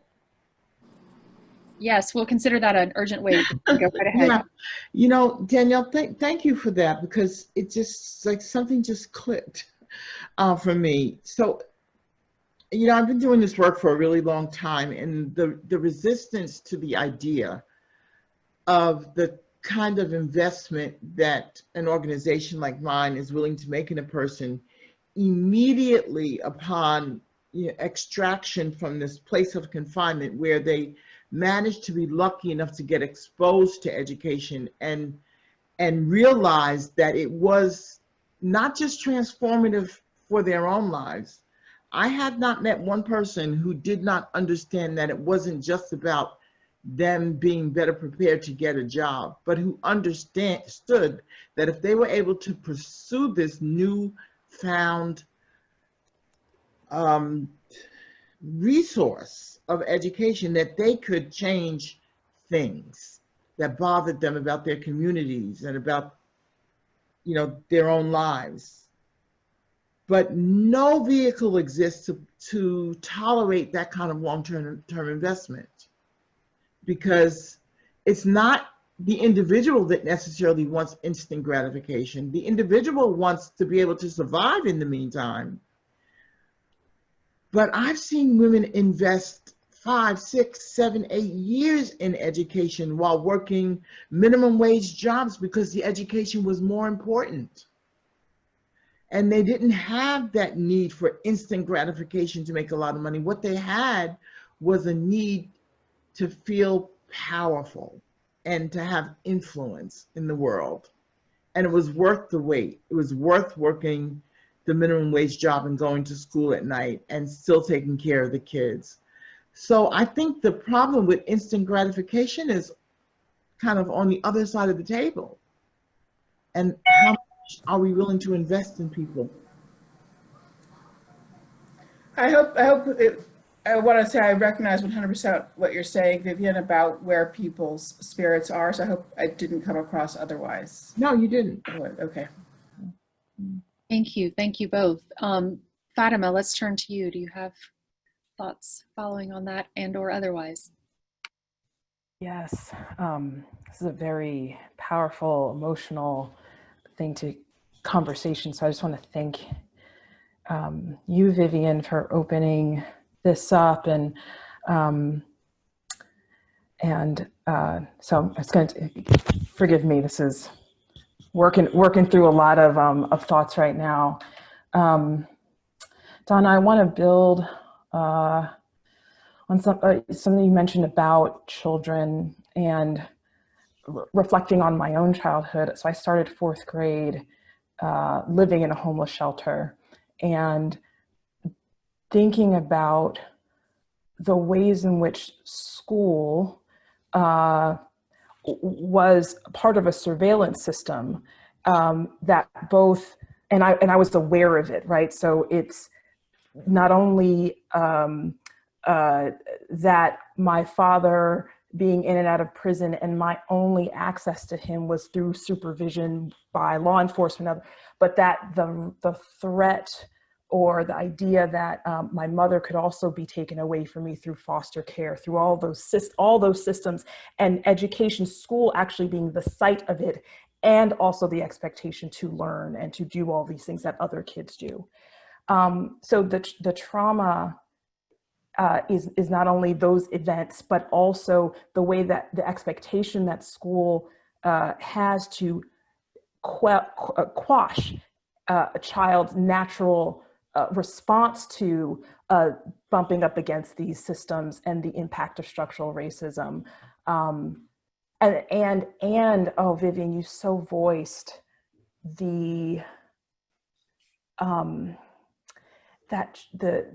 just this open-hearted desire in my neighborhood for the kids to be educated, for you to somehow grab hold of the most precious thing you can have, which is education, and to go to college, right? Only to, and this is actually, you know, my grandmother was a janitor at the college that my brother went to, right? Was the janitor mopping the floors, but being like, keep going, right? Like education is just so valued. And so where does disruption, where does the movement of getting out, escaping, surviving, meet with the opportunity to actually, this is the trauma piece, the unlocking, I don't even want to call it healing, it's the witnessing of trauma to unravel the lived experience in the context of education to activate that political action, the political education. There's like a word I want, which is both about that unraveling of the witnessing of a trauma, the healing that's available, and the opportunity for political action, the opportunity to leverage that to harness it, to hold it, to nurture it, the speaking of it. And this is where I think language itself is implicated. The violence of, and I've spent a little bit of time at the Center for Applied Linguistics.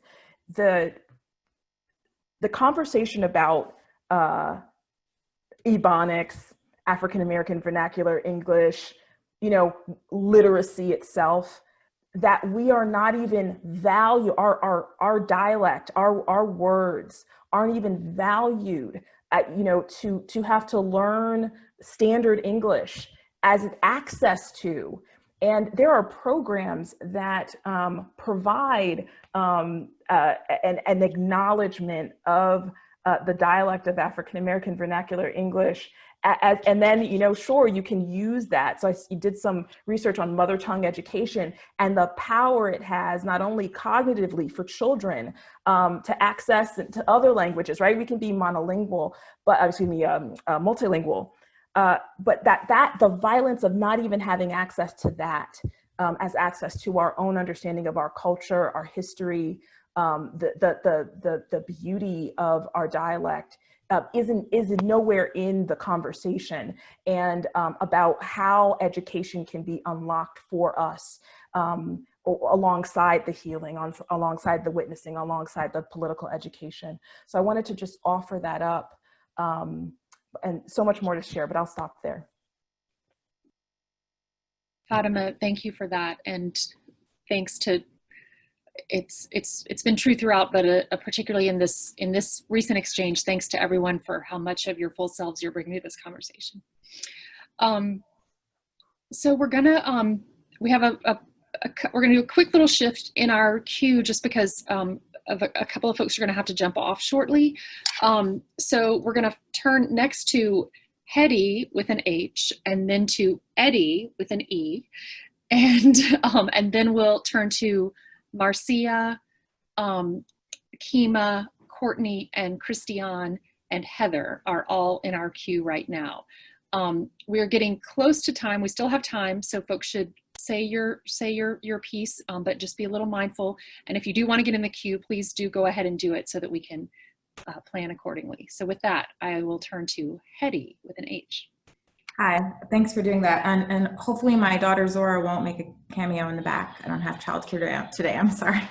You're welcome if she does, so don't worry. Video off. Anyway, my comments also are gonna echo or build on others, particularly Ananya's comments and some of Elizabeth's comments. And really thinking about the role of universities in this process. We referred to PEP programs, but how do we grapple with the fact that we function and thrive in racist institutions? And I know that, and I don't often process it. I had a colleague who's a professor of surgery at WashU, most of their work was working with gunshot victims, and does a lot of work around trauma, and abruptly left the university. And I texted them and said, why did you leave? And they said, because this institution is racist and I can't do what I'm doing. I can't work with communities and be a genuine person being part of the WashU system.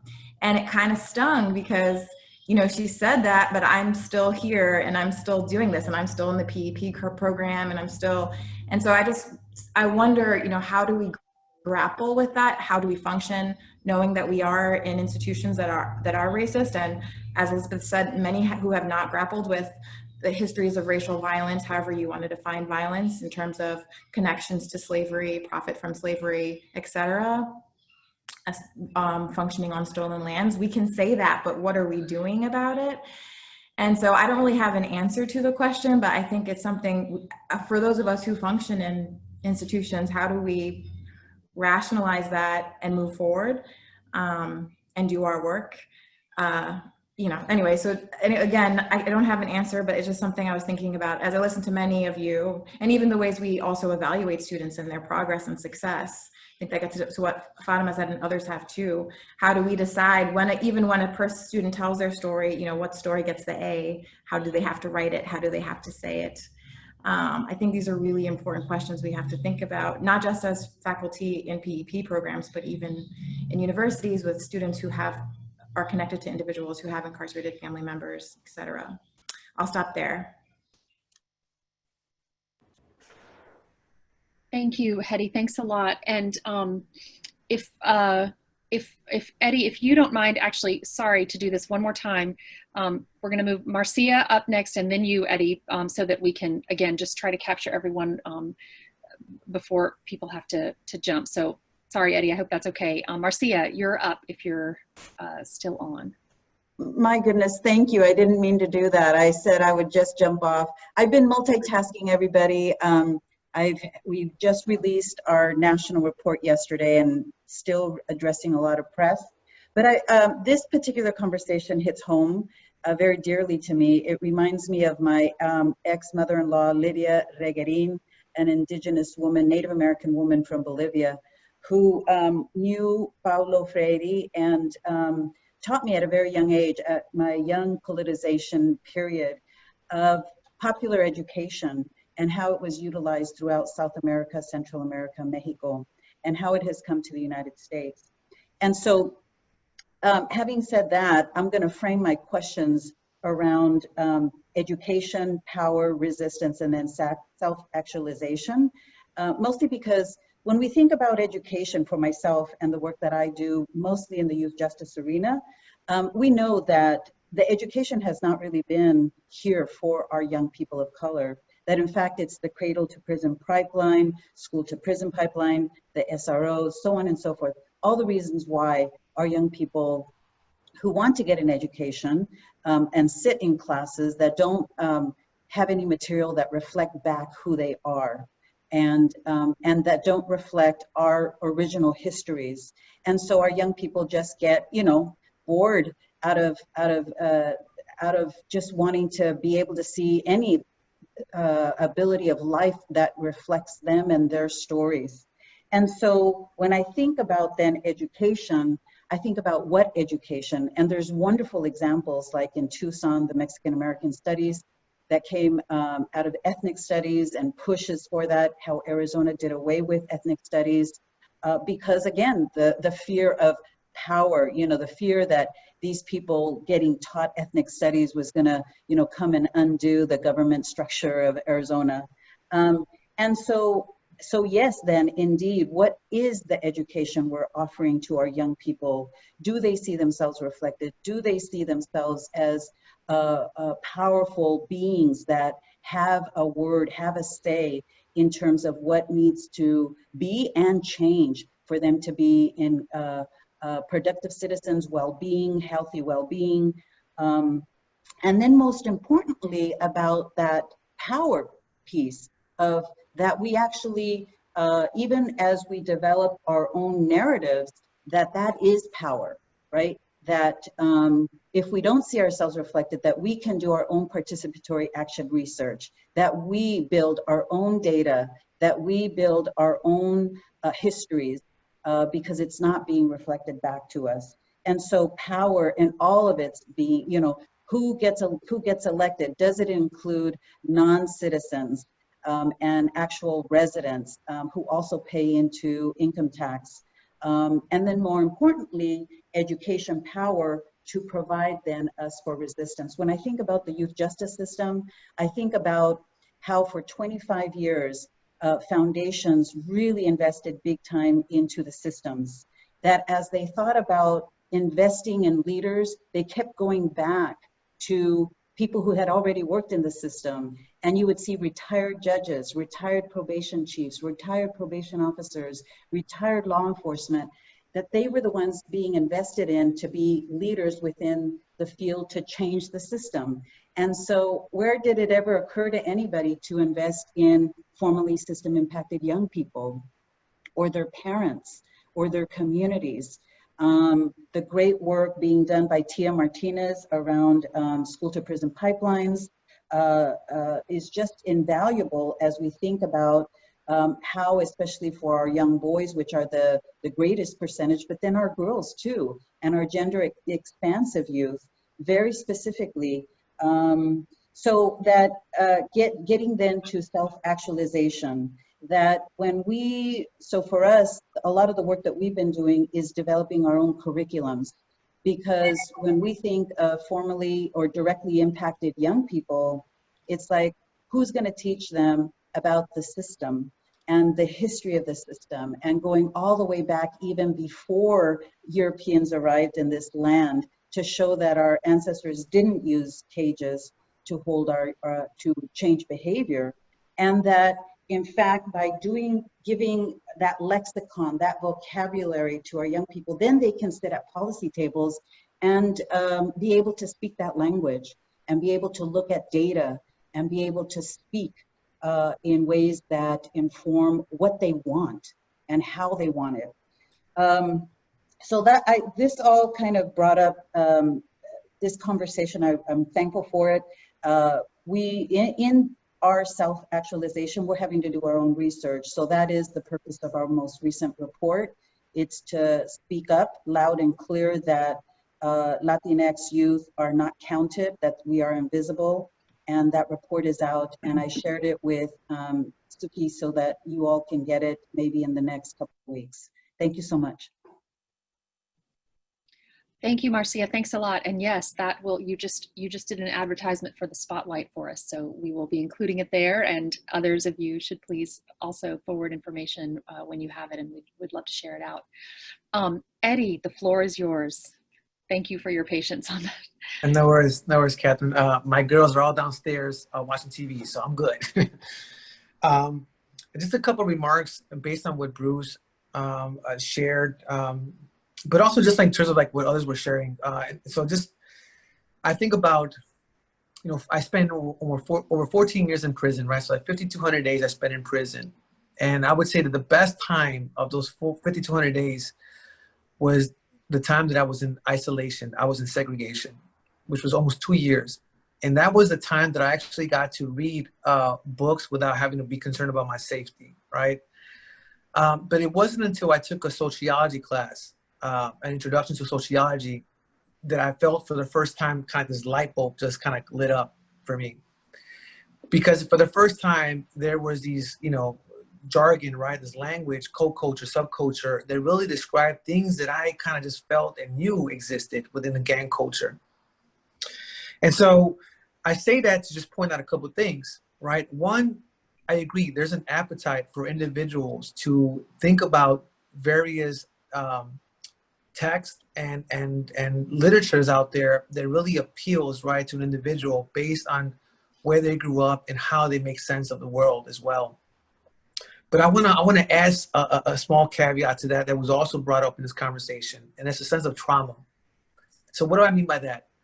So I hired over 120 staff who do direct service, and about 80% of the people that I've hired are African-American, and they have very similar experiences to the men that we work with, meaning they have been involved in the systems as well. Some 10, 20, 25 years, both men and women.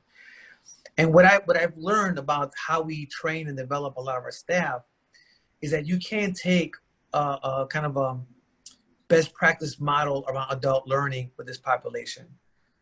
It requires a very different approach, a different curriculum, a different support net, and different language in many ways, right? Different stories you want to incorporate in the way that you train individuals. And the same could be said for, you know, academically, right?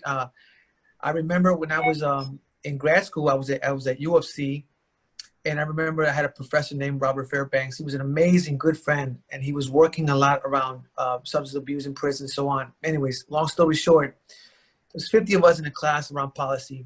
He made some really powerful remarks that really bothered me, really bothered me about power and institutions, that after the class, I approached him and I said, hey, Robert, you know, Professor Fairbanks, that what you said didn't sit well with me.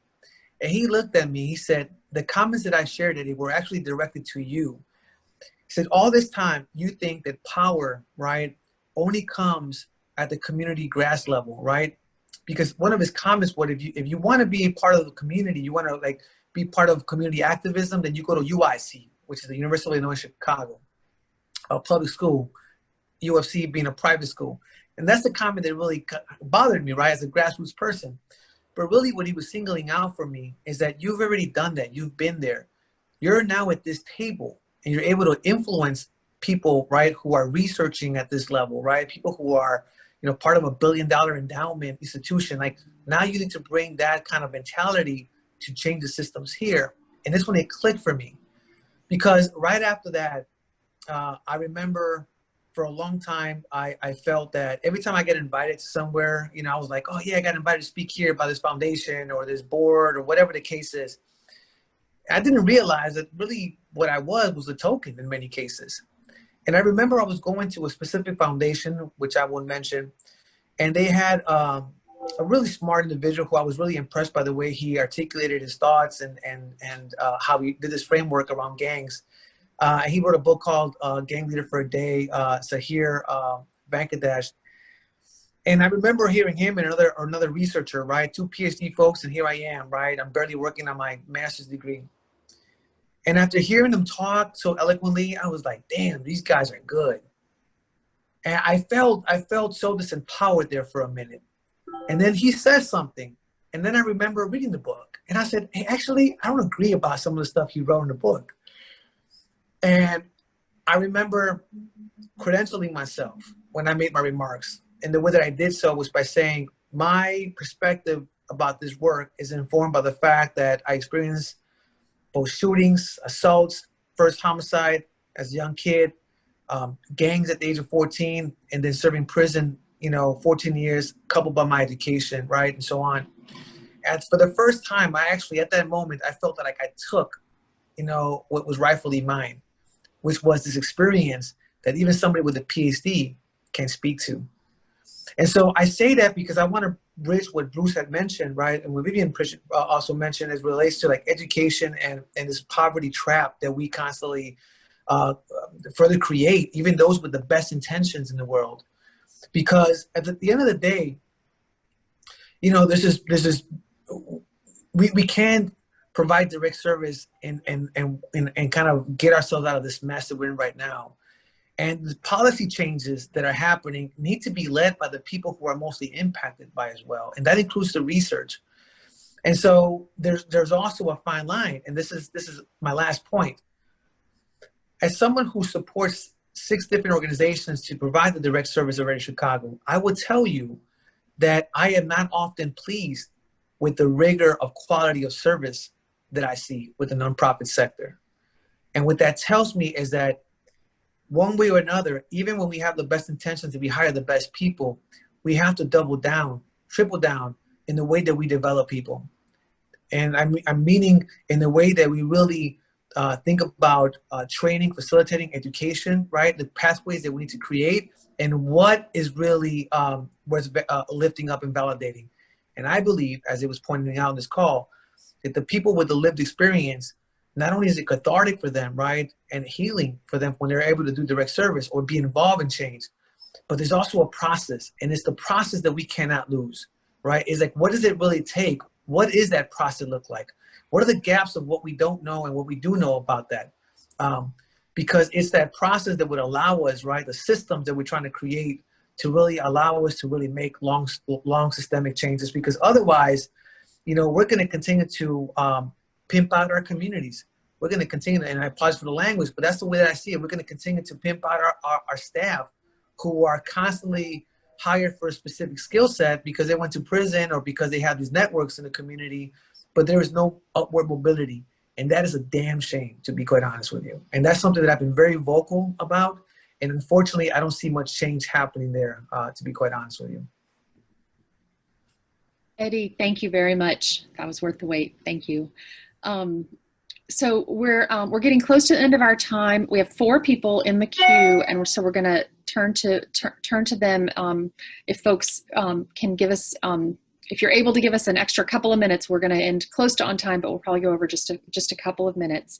The 4 folks up are Kima, Courtney, Heather, and then Linda. You'll have the last word, and then we'll turn to Jeremy for some quick wrap up, and we'll conclude our conversation for today.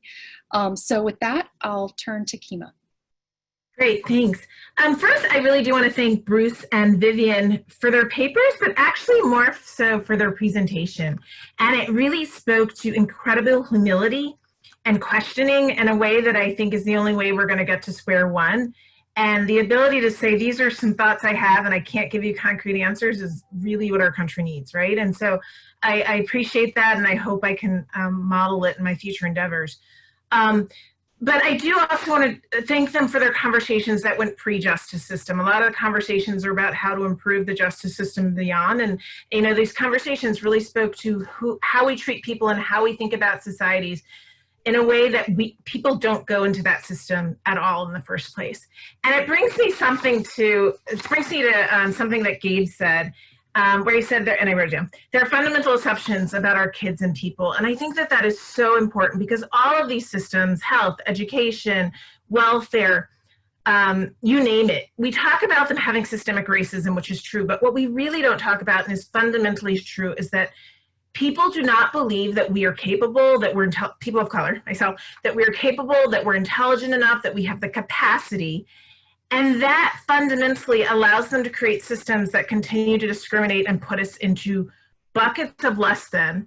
And sometimes it is overt, explicit racism. Otherwise, other times it's desire to keep privilege, and is something that Donna said, to not make them feel uncomfortable. They don't want to think about it because they don't want to feel uncomfortable. And so you need to keep your predetermined ideas about who and what our kids and people are. And it really, you know, it speaks to me, Gabe, not only my own school experience, but even now with my kids, you're constantly having to fight to say, nope, my daughter has a brain. This is what you did wrong. And the amount of time and energy you spend at school while you're also spending to all the other things in a space that you know that you're also actually endangering your kids, because they're like, here comes that B chemo again, right? And so it's just an interesting dynamic in the sense of, we can talk about changing these systems square one, but we're really talking about how to fundamentally change the way people think about one another. I don't have an answer, so I'm going to take Vivian's piece. I don't have an answer, but until we talk about and deconstruct that, we are not going to get to square one with any of the systems we'd like to see. Thank you, Kima. Courtney, we'll turn to you. Thank you both for wonderful papers. I'm going to try not to repeat some of the things that everybody else said. Kima sort of took some of the words out of my mouth, and so did Marcia. In thinking about these two papers, the things that stuck out for me in the paper and in your presentation were education is the thing that we invest least in this country in terms of thinking about criminal justice solutions. That mental health and solitary confinement were so closely knitted.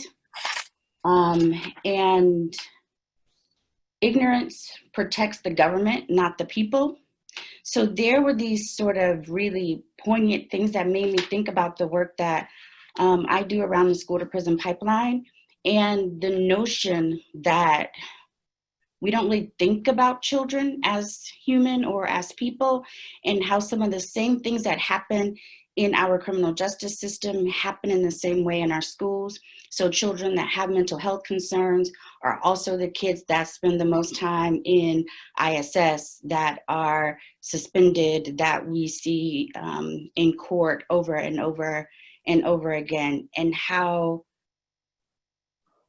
if we could in some way dismantle structural racism and really invest in education, maybe our conversations about criminal justice education would look different if we were able to fix the problems on the root end of education, so that we can be productive about, if someone makes a mistake in our community and we want to help that person not make that same mistake again, that we have tools in place that can educate that person, can inspire that person, can change that person's life, and really try and get away from this notion of punishment and really try and seek humanity. But I think we first have to seek humanity with our children. Thank you, Courtney. Thank you so much. So we're going to turn to Heather and then to Linda. If folks if you have anything that's sort of remaining in your head or heart that you'd like to share, please do put it into the chat, as Suki reminded us before. That's all being captured as well, and we'll make sure to include that. And then we'll turn to Jeremy. So Heather and then Linda. Heather, go ahead. I was just thinking between the papers about, Bruce, your paper brought out these moments and quotes of incredible resilience and connection to individuals' human dignity that you were interviewing. Yeah, I think there was even, I'm going to pull it real quick, a quote that kind of gave me chills as I was getting to your conclusion. You almost have to lose your sense of humanity because there is none. And then, you know, those moments of people recognizing their need for human dignity, I think maybe because, as I think it was Danielle talking about the survival mode, folks are in a prison setting, you're almost more in touch with the need for recognizing human dignity, and perhaps are able to tap into a sense of resilience that those of us who haven't experienced that can't have. And I think the way I was thinking of this in connection to Vivian's piece on education and the value of education, I also think about at Prison Fellowship, we have our longstanding most intensive program is called the Academy. And there's curriculum that goes with it, but I think one of like the core components of it is community. We actually, in the highest level academies, have the men or women live together, and they practice what they learn together, and they talk together. And I think, you know, in some of the higher education programs in prisons I've been able to visit, you can kind of see that same built sense of community. And I wonder if these moments of human dignity, of resilience, are actually fostered in a way it's maybe not even possible outside, because of that sense of survival mode and this finding of a community that otherwise would not be so tightly knit together, and is offering something that people so desperately need. And I think that's why, you know, the inside outside classes that folks were talking about that exist now and are continuing to grow are so important, because it allows students from the outside to get a glimpse of that sense of community that allows for learning that I just don't think is otherwise possible. And I just see this tension when we talk about our programming in prison, or even higher education, when I'm talking about trying to restore Pell Grants on Capitol Hill, between like the link to trying to force, making the issue about linking it to a professional job or trades, and getting at what Vivian was saying, how do we craft an argument about the value of education in and of itself, and what it does for people internally in crafting confidence and crafting a sense of autonomy and critical thinking. And that, you know, my last point is just how I think that's also linked to how we evaluate the justice system. And metrics in the justice system are something that's very interesting to me. We, you know, use recidivism, which is essentially a failure rate, to rank prisons. And we're quite okay with like the high failure rate that we get from them. And most often our programs, the question is, you know, what's your recidivism rate, or like, do your participants get a job? And my colleague Jesse, who's actually a graduate of our Academy program and went on to get his law degree after he was released, is leading up our evaluation at Prison Fellowship of our Academy programs now. And he's really working to kind of spin this idea on its head of what we measure, and that we should actually not just measure the things that are the failures of the system, did you commit a new crime, but actually the inputs, things like grit, and what people give back to their communities. And so he's creating this citizenship measure that I think is truly unique. And I think that, you know, that metric piece and evaluation piece is also part of how we can craft a narrative of the value of education in prison.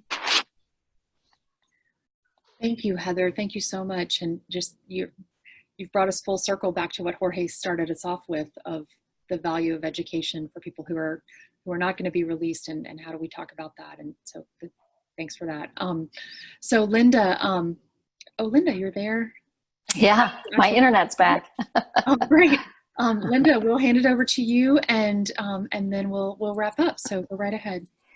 So what this conversation has done for me has challenged me that whether we're talking about housing or education, behavioral health or trauma, all of the things in Vivian and Bruce's paper, that to get to square one, we both need disruptors, as we've talked about, and also we need more awareness of the shift of power and more leadership that has power to very deliberately and very consciously acknowledge that change in power and embrace that power. And it feels to me like when I look back at all the justice reforms or health and justice reforms that have failed in my short tenure, it has been the system in power sort of losing sight of the change. So for me, this conversation has just reinforced that I need to pay a little more attention, whether it's philanthropy and challenging ourselves to acknowledge the importance of shifting power so that communities have maximum participation to sustain those good disrupting changes. There needs to be a sustained shift of power, and that's tough. So thank you. Thank you, Linda. Thanks a lot. Thanks to everyone, and thanks for folks who are piping in the chat as well. So Jeremy, no small task. We turn to you to give us a few minutes of wrap up here on a lot of ground that we've covered in a lot of different ways today, which has just been incredible. So I will hand it over to you. Thank you for that. My goodness, what an amazing conversation. This is what happens when smart, passionate people get together, not once but twice and three times, and develop what we call our tapestry of just ways of thinking about the social contract. I'm going to be very brief, in part because we're over, but also in part because my head is exploding and there's so much that we've talked about. I want to just note, and we want to, I think, hold on to that Bruce started from his case studies a sort of a typology of ways of points of disruption, of methods of disruption. And we just want to build that over time. We've done this in our earlier sessions, talking about community organizing, about sort of solidarity movements, about separation and abolition as being points of disruption. Bruce adds the power of women in community as his first point of disruption. He added, interestingly, and whereas I don't know if Aisha's still here, I'll own the critique of the nonprofit and philanthropic world, but he adds that, at least from the Oklahoma experience, as having disruptive potential. And very importantly, again, consistent with our discussion, social mobilization. What does movement building look like as a focus of disruption?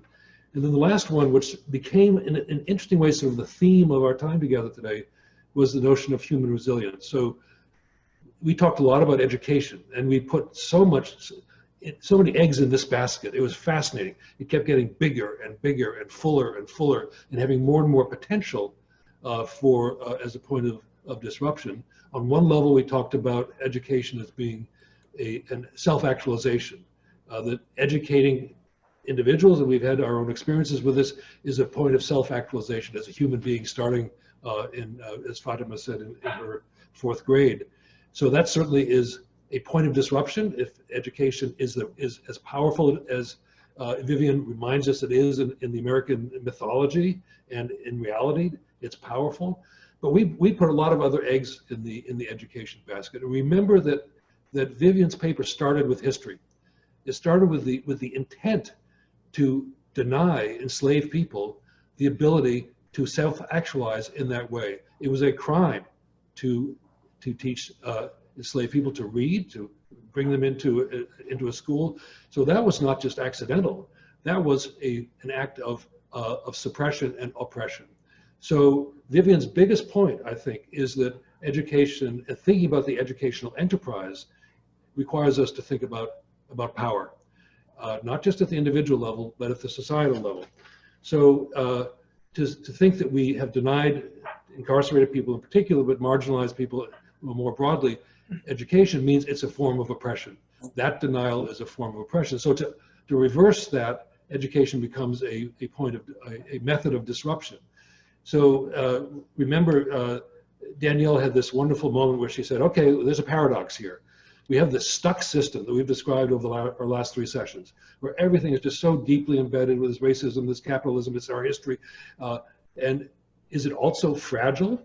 Is it also what Bruce sort of thinks it might be, lacking legitimacy? That's a cause for hope. But what's going to break it open? That's what Square One is all about. That's what we're counting on everybody to do. But note also that we had other hopes for the educational enterprise. And I just want to name some of them.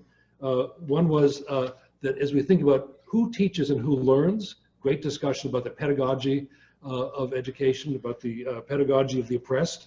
It becomes a way of broadening the social contract to bring voices, people, perspectives, uncredentialed perspectives, but credentialed in their own way, into a discussion about what are we going to do as our society. So it's democratizing at a very fundamental level of broadening the scope, but asking the question, what's the content? Whose history? Elizabeth said, whose history gets taught?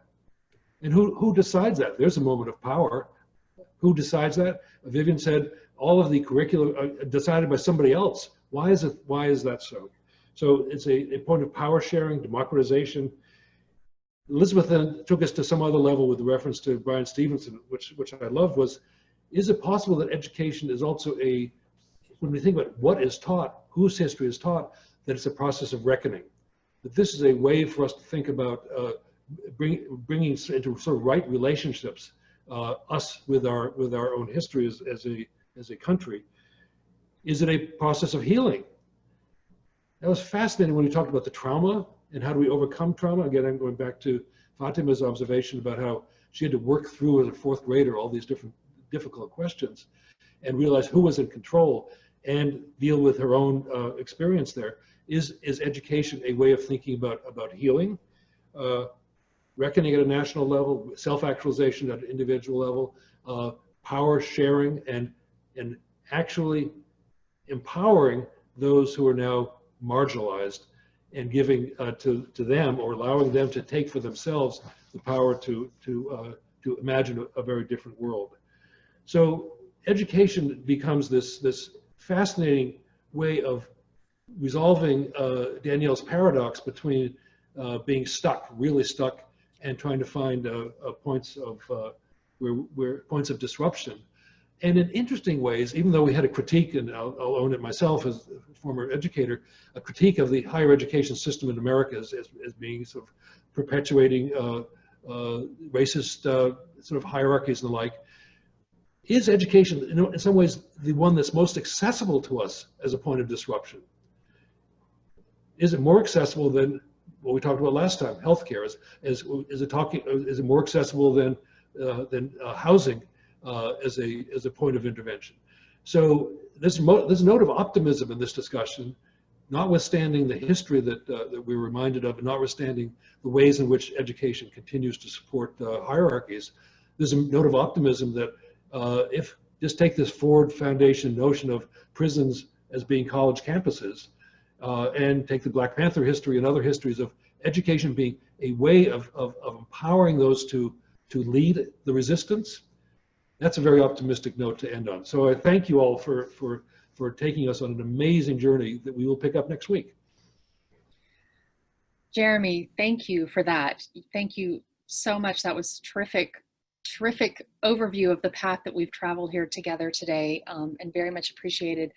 Thank you to all of you all for this discussion, and just it's been incredible to be able to listen and learn from all of you today. I'm really struck by our framing of this conversation is about the social contract, and what are contracts about? They're about value. They're about who's valuable and in what way and how do we measure it. They're about power and how do we share power and how do we divide those amongst ourselves. And it's really striking how these are the themes that are coming in so powerfully for in each of our discussions over our time together.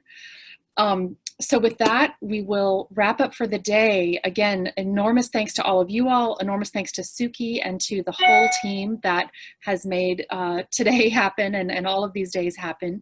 Again, you get a couple of Wednesdays off before we all come together again, but we will be in touch continuously, hopefully not annoyingly, but continuously with additional information, with information for you all to share with your networks in hopes that they can be invited into this conversation. And just would really encourage folks, I've heard from several of you over the course of this, that you're processing and you're thinking about these things. Throw those processing thoughts into the chat on Slack if you have a moment to do so, because that will just help us continue this discussion and sustain our connection until we're able to be together again. So with that, again, thank you to all. And if folks are able to stay on, you're very welcome. We will shift to informal mode, but for those who need to drop off, thanks, and we'll look forward to seeing you all again soon. Everybody have a good night.